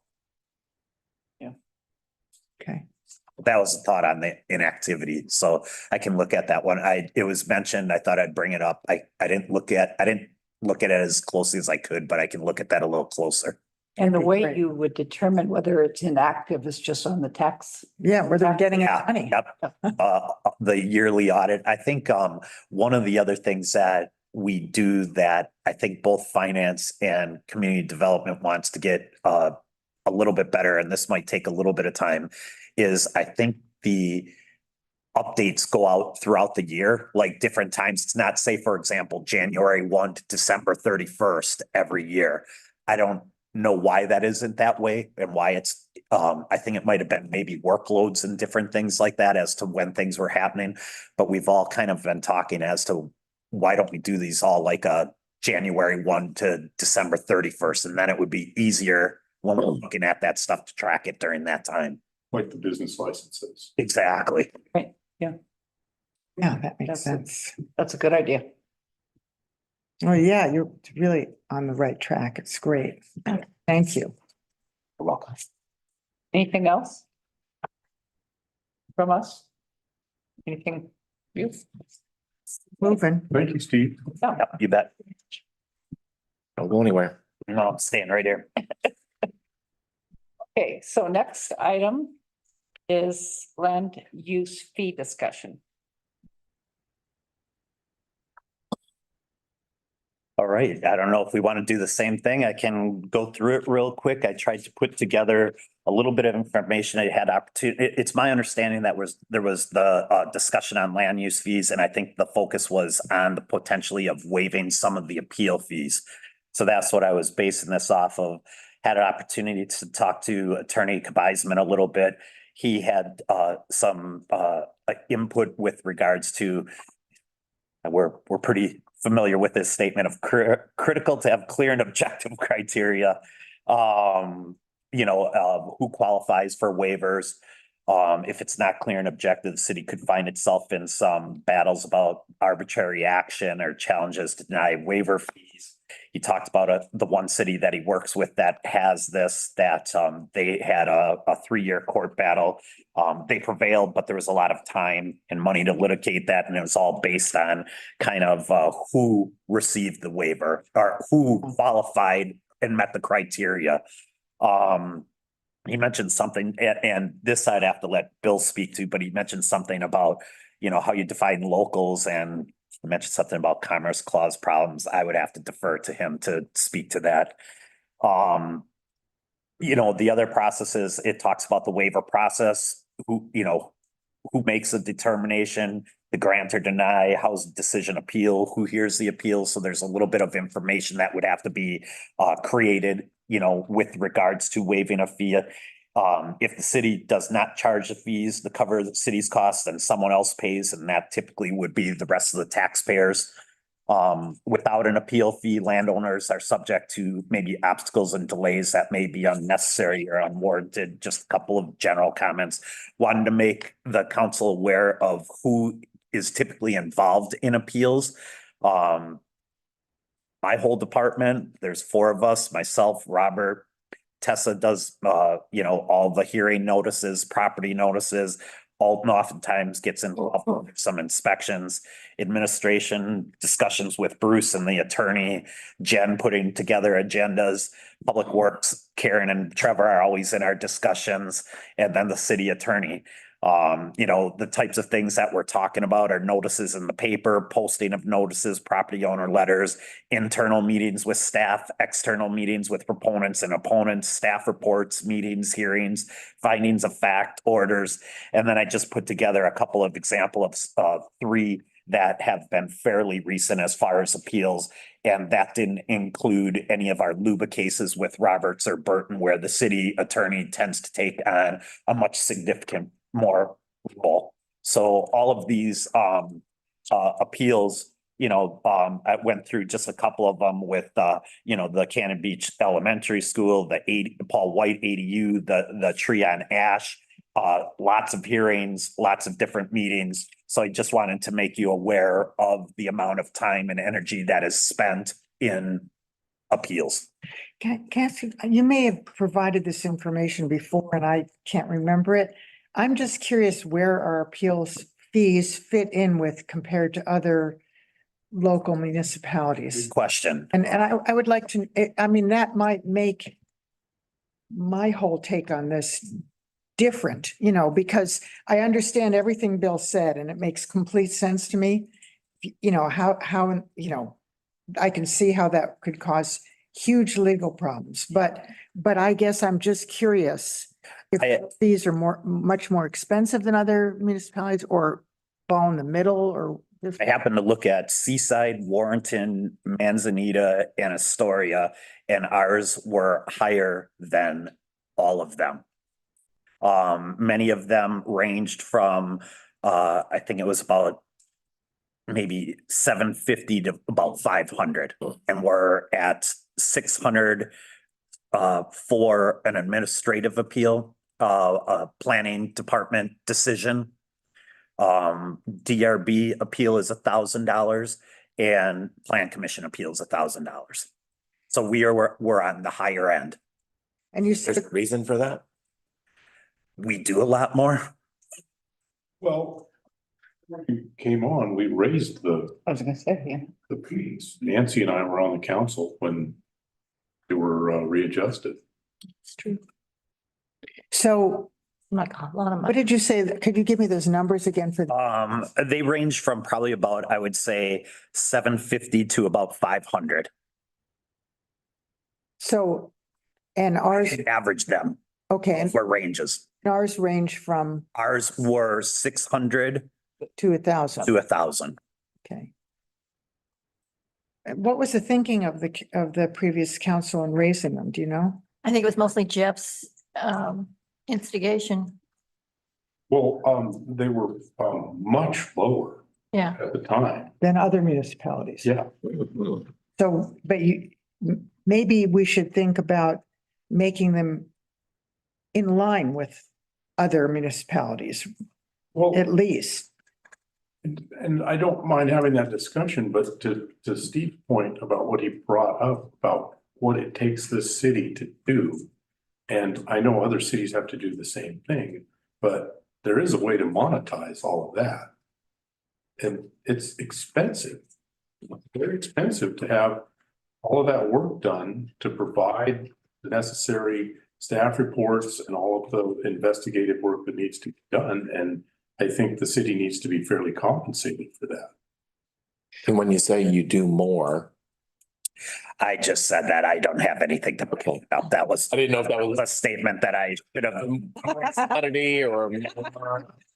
I can only speak to we had a significant number, I guess, from my perspective. Yeah, so I'm curious, just from, I don't know, I'm curious if we could get information on whether those other jurisdictions are covering their costs or losing money on each of those appeals too. I mean. I don't know how they're covering their costs. With all the staff time that it takes, yeah. Yeah. You also have to look at the number of appeals that they have as well. Mhm. If they're not having the appeals, it's not an issue I'm sure they are. Why would they not? for a variety. Like what? So we're in the higher end until they raise. I would need to really research that before I say it. I don't know the answer to that, to be honest. Yeah. Okay. I'd like to hear what Brandon. Oh, I'm sorry. The city may issue building permits, they may issue planning department decisions that people agree with. And there's no reason to appeal them. Well, then they have a very different population than our city, I think, Every single city on the coast is quite different. and Yeah. They all have their unique situations. And that's why, to my point, I think we need to look at what it takes for us to administer these appeals. And I am really concerned that we are not, squashing the potential to appeal for a genuine, legitimate appeal by a citizen or a group of citizens who really feel like they have a legitimate concern because of the cost. And that's my concern. So that's both sides of the coin, the amount it costs the city and the amount of effort and work, and the idea of, seriously jeopardizing the potential for a legitimate appeal because they can't afford it. And I don't have a problem either way. I wanted you to know what my department and other departments are involved in, what our costs are involved in these. Yeah. So whatever the council decides, I'm perfectly fine with, but I wanted you guys to have the information to make a decision. Yeah. No, So that's do you good. think the current rates adequately cover staff time? In your professional opinion? No.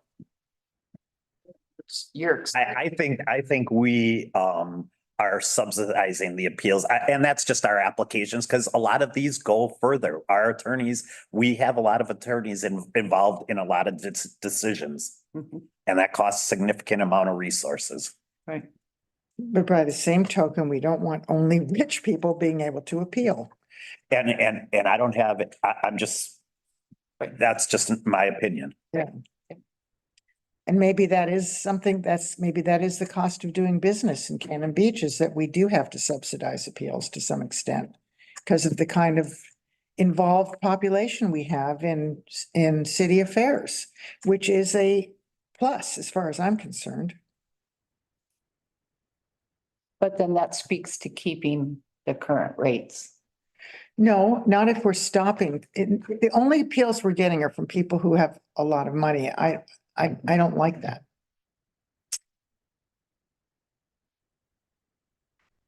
I mean, I don't think that's fair. I'm just concerned. I'm not sure, I'd love to know how, Gearhart, what they charge, and I didn't check here. Anita or one of those other. You did check, he checked. I did Manzanita, Seaside, Warrenton, and Astoria. I suspect that they're subsidizing their appeals. I looked at Gearhart a while ago. I didn't look, I just wrote this stuff down before the meeting tonight. I didn't check Gearhart before I came in. I thought they were probably in the same ballpark of the 500 to at 750. Yeah. And I thought they might have been closer to 500, if I remember.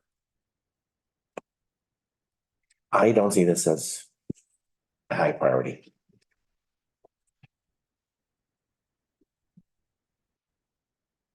Steve, do a whole bunch of research at this point. Well, I understand the point of it, and I understand the Lisa's concern, and I'm concerned too. I'm just trying to figure out how to go about doing this legally so it's clear and objective and still provide a break for people who don't have the money but want to appeal something. I mean, it's just a really bad balance. I agree. Situation, and then also to pay for the cost of doing business. Maybe we can think about it and I'm trying to come up with some ideas. I don't know how to solve this. The only way you could do it is just have income levels. But. Yeah, but then you have to disclose your income and. Yeah, that's. And the, And It's that like really privacy. clear and objective. yeah, well, but it would sure be Time consuming. time consuming, and what's the word I want? It would, you don't need to do that. I mean, that's revealing a little too much about yourself to Privacy. appeal land use decision. Right. Yeah. And that's why. Intrusive, that's the word I wanted, intrusive. I knew it was- But it just bothers me that we are higher than similar municipalities or similar sized or even larger municipalities. That I don't understand. I don't understand that. Why we should be more expensive than the majority of others. Because they probably haven't raised their fees for quite a while. We hadn't raised our fees for several years. We don't know that. We don't know. Well, but I'm just, we don't know other things either, So but maybe that is one thing you could find out is when was the last time they revised their fees? Probably gonna look at ours and raise theirs. Well, Probably. that's kind of what I was wondering. I wouldn't be surprised. Yeah. yeah, the one reason we hadn't raised them is because we hadn't raised fees for years. Jeff went through the whole gamut of fees. I'm sure you I did. remember the power. Yeah, well, of course, PowerPoint. So anything else that we want Steve to? No, I just like the answer to that. You know, I'm sorry, what was that? Just the last time that they raised? Right, yep. And would it be helpful to find out how many within the last year? I could ask for a ballpark. Yes. that'd be real interesting to know. Just what you want more to do. Right. Yeah. Job security. Okay, ready to move on? Please. Okay, next we have. Steve is running away. A discussion on Night. the Cannon Beach Elementary Management Committee. Bruce? February 13th, 2024 meeting, the council expressed interest in forming a city-sanctioned advisory committee for the former Cannon Beach Elementary School property. The city will need to manage the facility until a management contract can be fleshed out. The creation of the committee will not preclude the management being turned over to a nonprofit in the future. The committee would give the community a voice as it relates to the actual management of the facility and would be similar to the Farmers Market Committee, which is why we gave you the Farmers Market Committee language. That's all I have.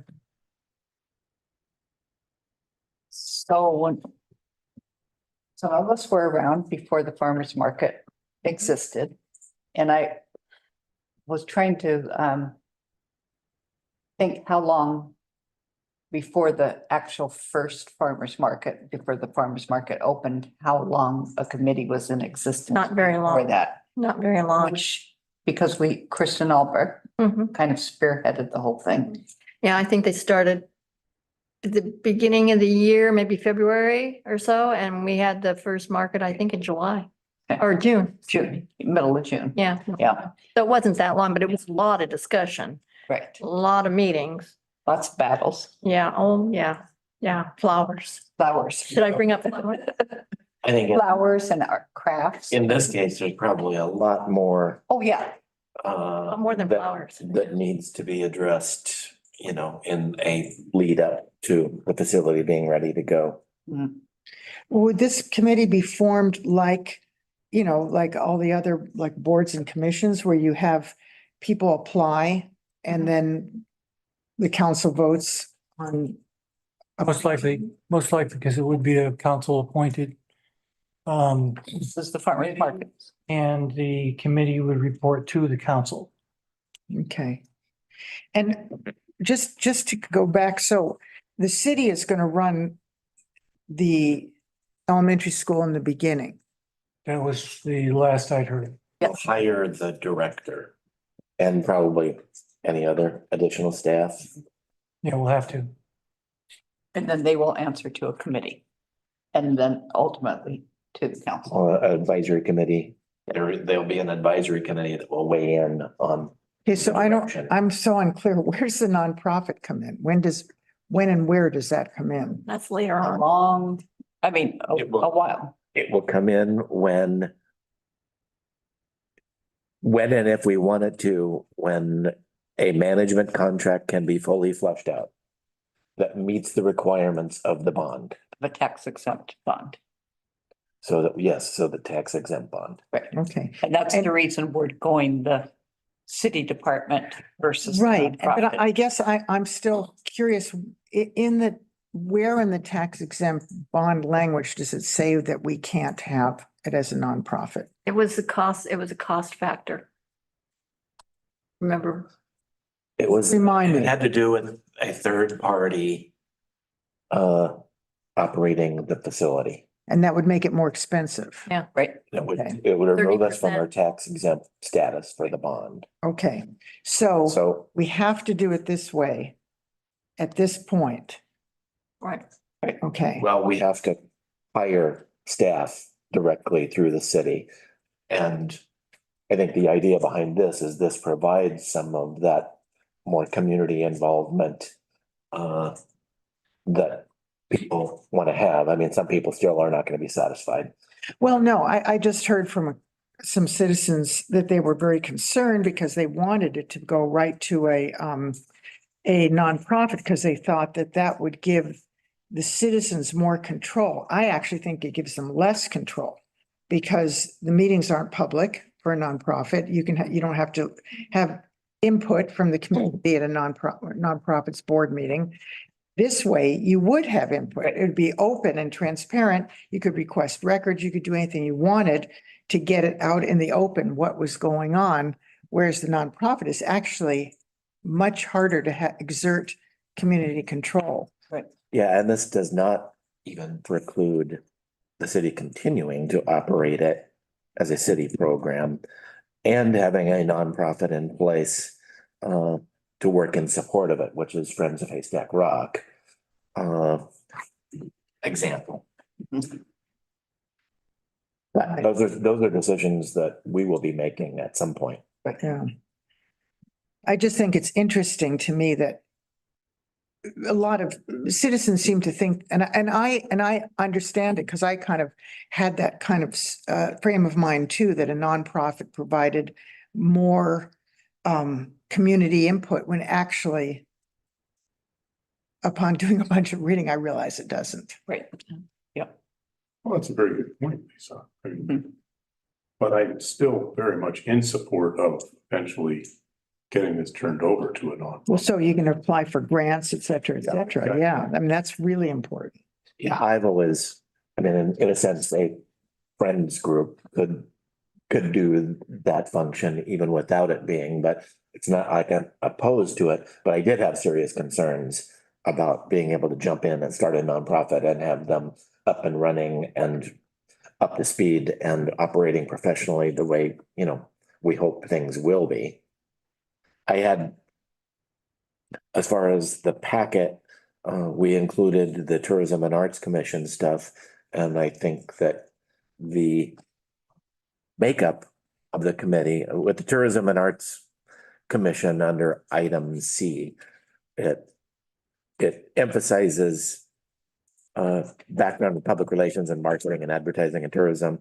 And I think in the case of the NACUS Management Committee, we're really looking at tribal interest, environmental and nature interest, or expertise, arts, potentially fundraising, but probably maybe tourism and business so that our mission as a tourism facility is fulfilled, and education. It seems like those are areas that we want to have covered. Good. Yeah, those are good representations, I think, for what we want it to be. Yeah. And that was the idea behind a nonprofit anyway, was to kind of fill those niches. But I hope it doesn't just turn into, oh, that sounds like fun, and somebody applies for a committee and, hopefully we can get a really solid committee that represents these various interests and. And I think the ones you listed are exactly what we want. Well, I think that speaks, Gary, that we need to give some very specific direction to the committee. That, these are a set of criteria that we want and some expectations that need to come back to us. Now, how is that? Give that to me again. The direction that the council would give to the formed committee. Yes. To your point. The composition. You hope that we get some good volunteers. Well, I hope the same thing. But if we ask for specific. Yes. Metrics. That I think that's a way to ensure at least a better outcome. That's a good idea. But it will be up to us to appoint the committee. So, are we gonna hold firm that, our applicant You know, one obviously has to have that tribal interest. We want to make sure we've got someone that is really going to represent well the environmental and nature aspect. Someone that can strongly represent the local arts interest. You know, someone with that education expertise. I mean, it's gonna be up to us to really. Oh, sure, but I mean, And if we give them a set criteria of what, at least, you know, for the first year, this is very important. When you say criteria, you mean what it is they need to do to accomplish? Thank you, if I'm not making that clear. Yeah. But you're also talking about the composition of the committee Sure. And that they represent. that's what I'm we're making. gonna get the volunteers we get. But they are going to have to be able to have a representation for each of the things that, very, right. I don't disagree with that at all. I think you're talking about the composition, he's talking about the goals for the committee. Yeah. And they, We need to do both. oh, Yeah. exactly, yeah. Bruce? In some ways, I think you might be talking about two committees where you've got representation from all of the folks. That would be an advisory committee. And then you have people that are managers who know how to run an operation. No, that's what the director's going to do.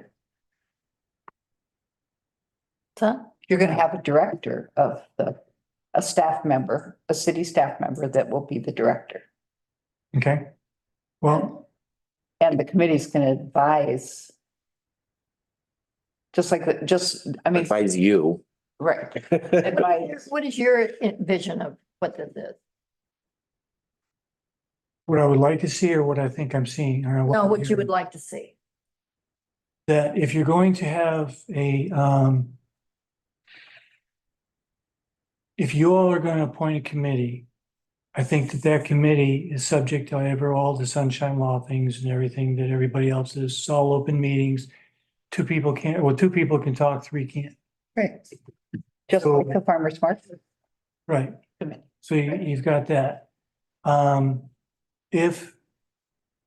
think if you're gonna appoint a director that'll be able to go ahead and do all the management, all the employees, everybody needs to work for the committee.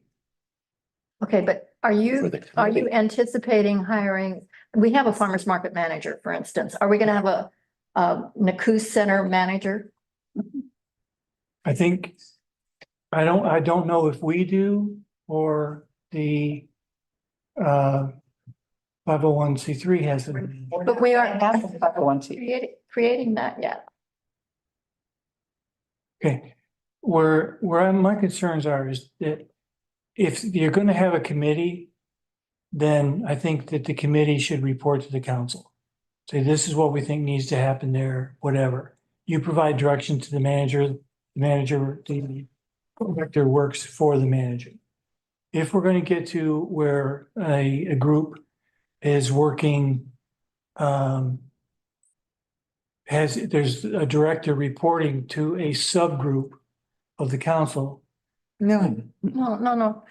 Well, Subgroup. when you talk about the manager, do you mean the manager of the NACOO center? Executive director, that's what we're An talking. executive director, then But the executive director, I mean, this is a city group, this is gonna be a city-run operation for a while. This is gonna be your So who in employee. the city is going to operate it? We have Tracy operating the farmer's market. Are we going to have somebody like Tracy operating the NACOO center? no, it would have to be somebody that's more of almost a department head.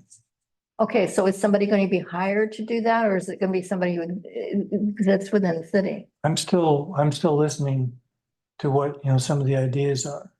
We've already decided though. Hmm.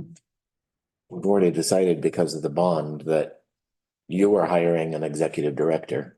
Right. It'll be a city staff position, whether it's a department head or. All right, so if it's going to be that way, It has to be that way. you told us it had to be that way.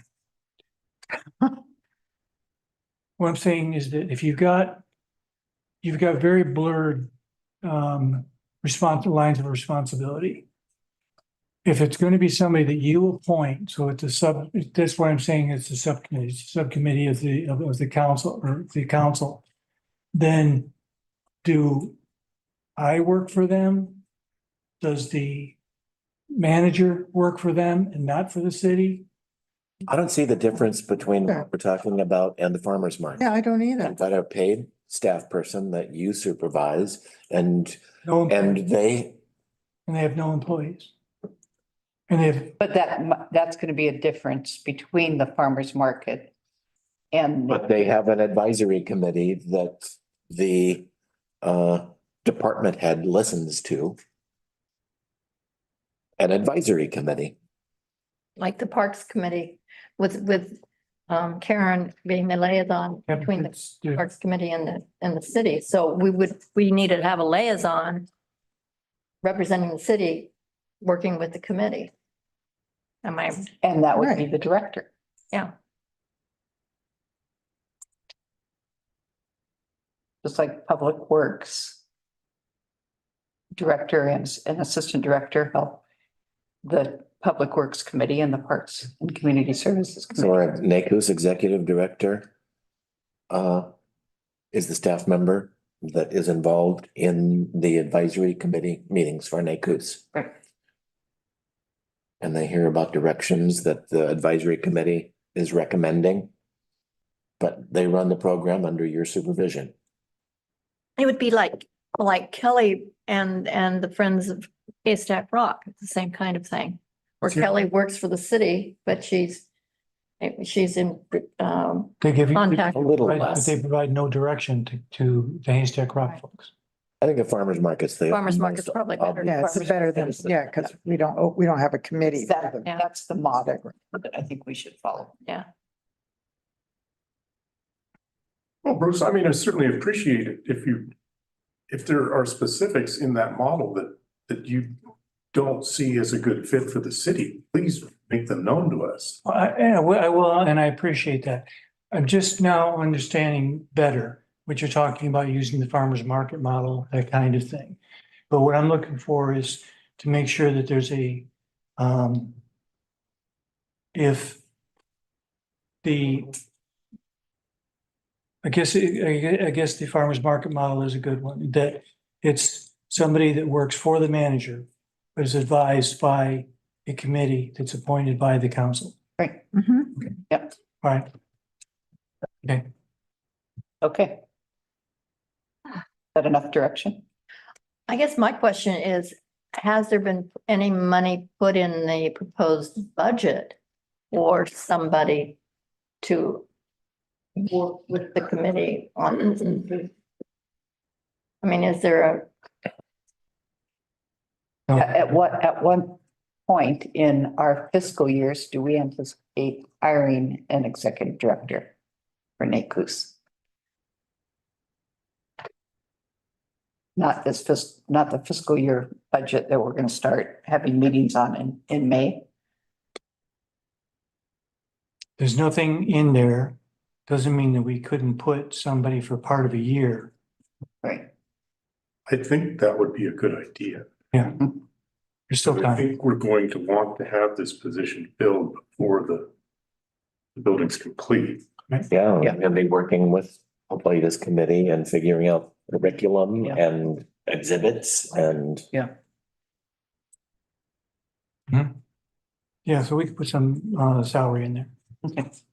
But I guess my question still is, how far down the line do you see? Even though I don't think nonprofit's ideal in by a long stretch, but I do like the idea that they can get grant money and apply for state and federal grants. So I'm wondering, how far down the line do you see that ever materializing? Well, it's going to have to evolve kind of like Friends of Haystack Rock evolved. We see, Part of that, yes, we want to hear Bruce's recommendation on that, but that's our decision. So if, in a year, we're ready to make a transition to a nonprofit and think it's a good idea, then we, make that happen. And then, yes, to your question about the nonprofit and raising funds, that's where the Friends example might come into place, where there might be a Friends of NACO's that provides that kind of support, fundraising support.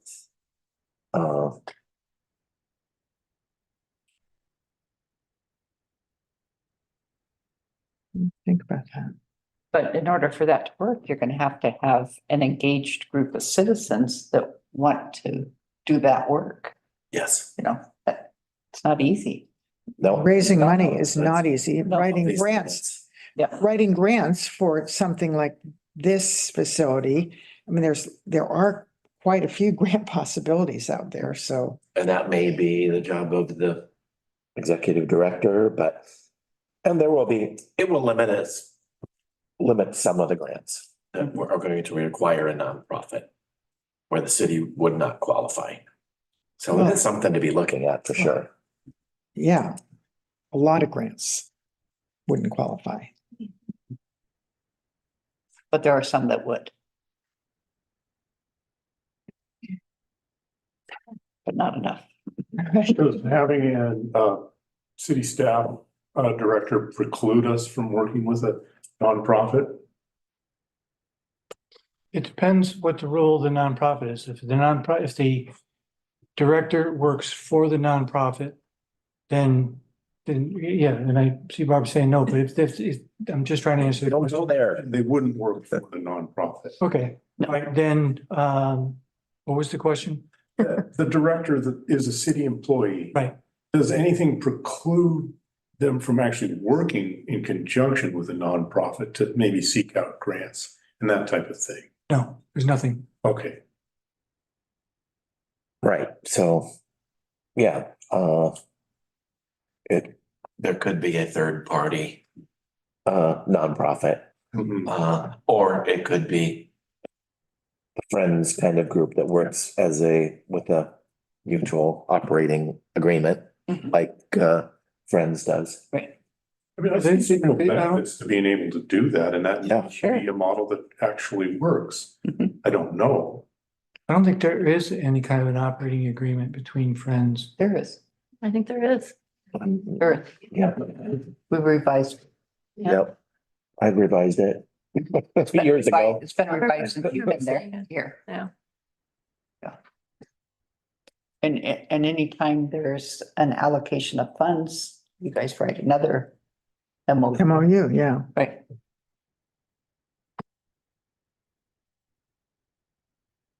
Okay. Right, Stacy? Yep. Yeah, we've all been involved in that, haven't we? Yeah.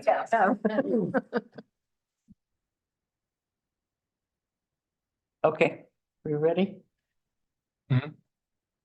Bruce is totally clear on it. Clear as mud, as we all like to say.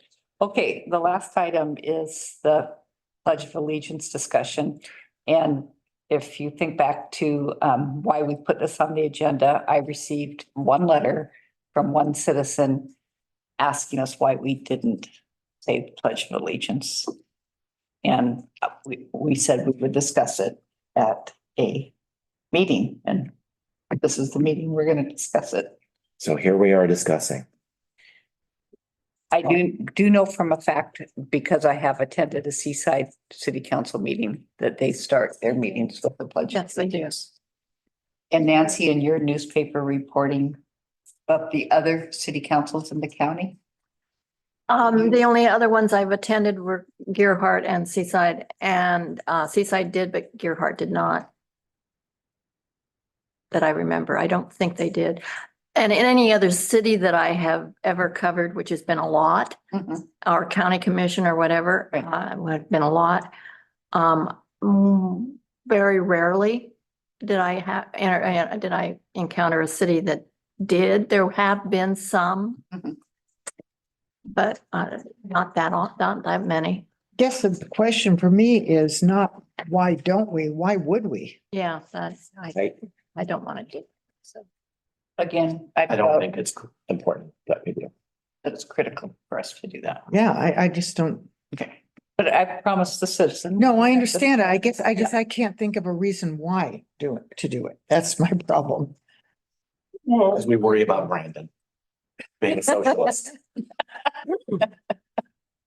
my political tendencies notwithstanding, we all swore to uphold Yes, the Constitution. Right. And there is nothing in the Constitution that says that we have to say the Pledge of Allegiance. Right.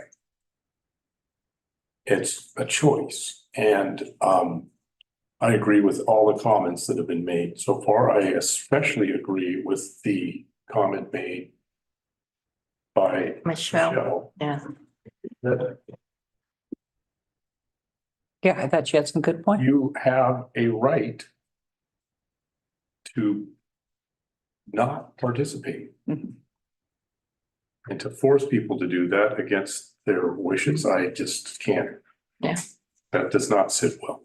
I totally agree with you. Okay, so it's consensus that we're not going to say the Pledge of Allegiance at the beginning of our meetings. Okay. End of discussion. Okay, moving right along, the good of the order. Anybody have anything?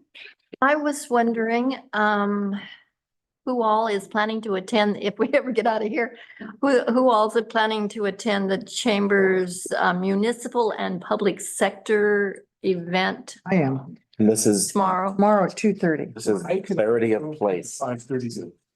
Yeah, there's a 5:31 town hall, but there's also a municipal and public. I'm sorry. At 2:30, and I wouldn't even have known if you hadn't told me. Yeah, I know. It's This is very, clarity of place. this is the clarity place. And I will attend if Oh, that we way? have plenty of help at the food pantry. Yeah, that's right. You, Yeah, Wednesday. and then I have another. Maybe I can with look me at it. tomorrow night for one of those nonprofits. Yeah, 30. Yeah, 2:30 at the Chamber. Chamber Hall. but for sure, two of you are gonna go. Yeah, So I'll go. we'll Yeah. be adequately. I'm putting it on my calendar as Yeah. a And possibility. I don't know if the fire district, Deb, do you know if the fire district has been a part of that or not? I mean, it's public sector, so, yeah. I'm gonna go to the whole, I'm gonna be there for the whole thing to report on it. Okay. And you can attend remotely. Right. Yeah. And I don't know if it's gonna be recorded, so you can look at it later. I don't think so. So don't plan on that. Yeah. Okay. Yeah. So as long as we have adequate representation and if something changes and the two of you change your mind, please let me know. I'll try to make it also. Good. Okay. Would you be the only city staff? No. Probably at this point. Okay. I did speak with Dave Holden. The guy who The does, clarity. the young guy? Yeah, I Yeah. don't know how. Did the interviews? Yeah, I just did Yeah. it over the phone. I didn't. Yeah. do it. Yeah, that's how he did it. Oh, Zoom. I did it through, I think we all. Oh, that's why. Did it on something Zoom. Zoom. Yeah. Yeah. Yeah. I So just we- wasn't able to. So he has our input. Yeah. Yeah. And then the 5:30 is the town hall. And then there's another town hall at 8 AM on Thursday. I think they're trying to make it Oh, for now people that one who I work. Go to. Yeah. But what's the one in the morning? I think it's basically a repeat of the one that they're planning. At 5:30. For just the public. Yeah. Breaking the chair again. Well, that's all up. Okay, anything else for good of the order?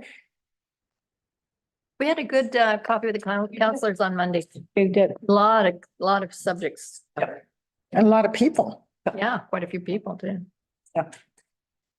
Okay, anything else? Going once? Okay, meeting adjourned. Thank you.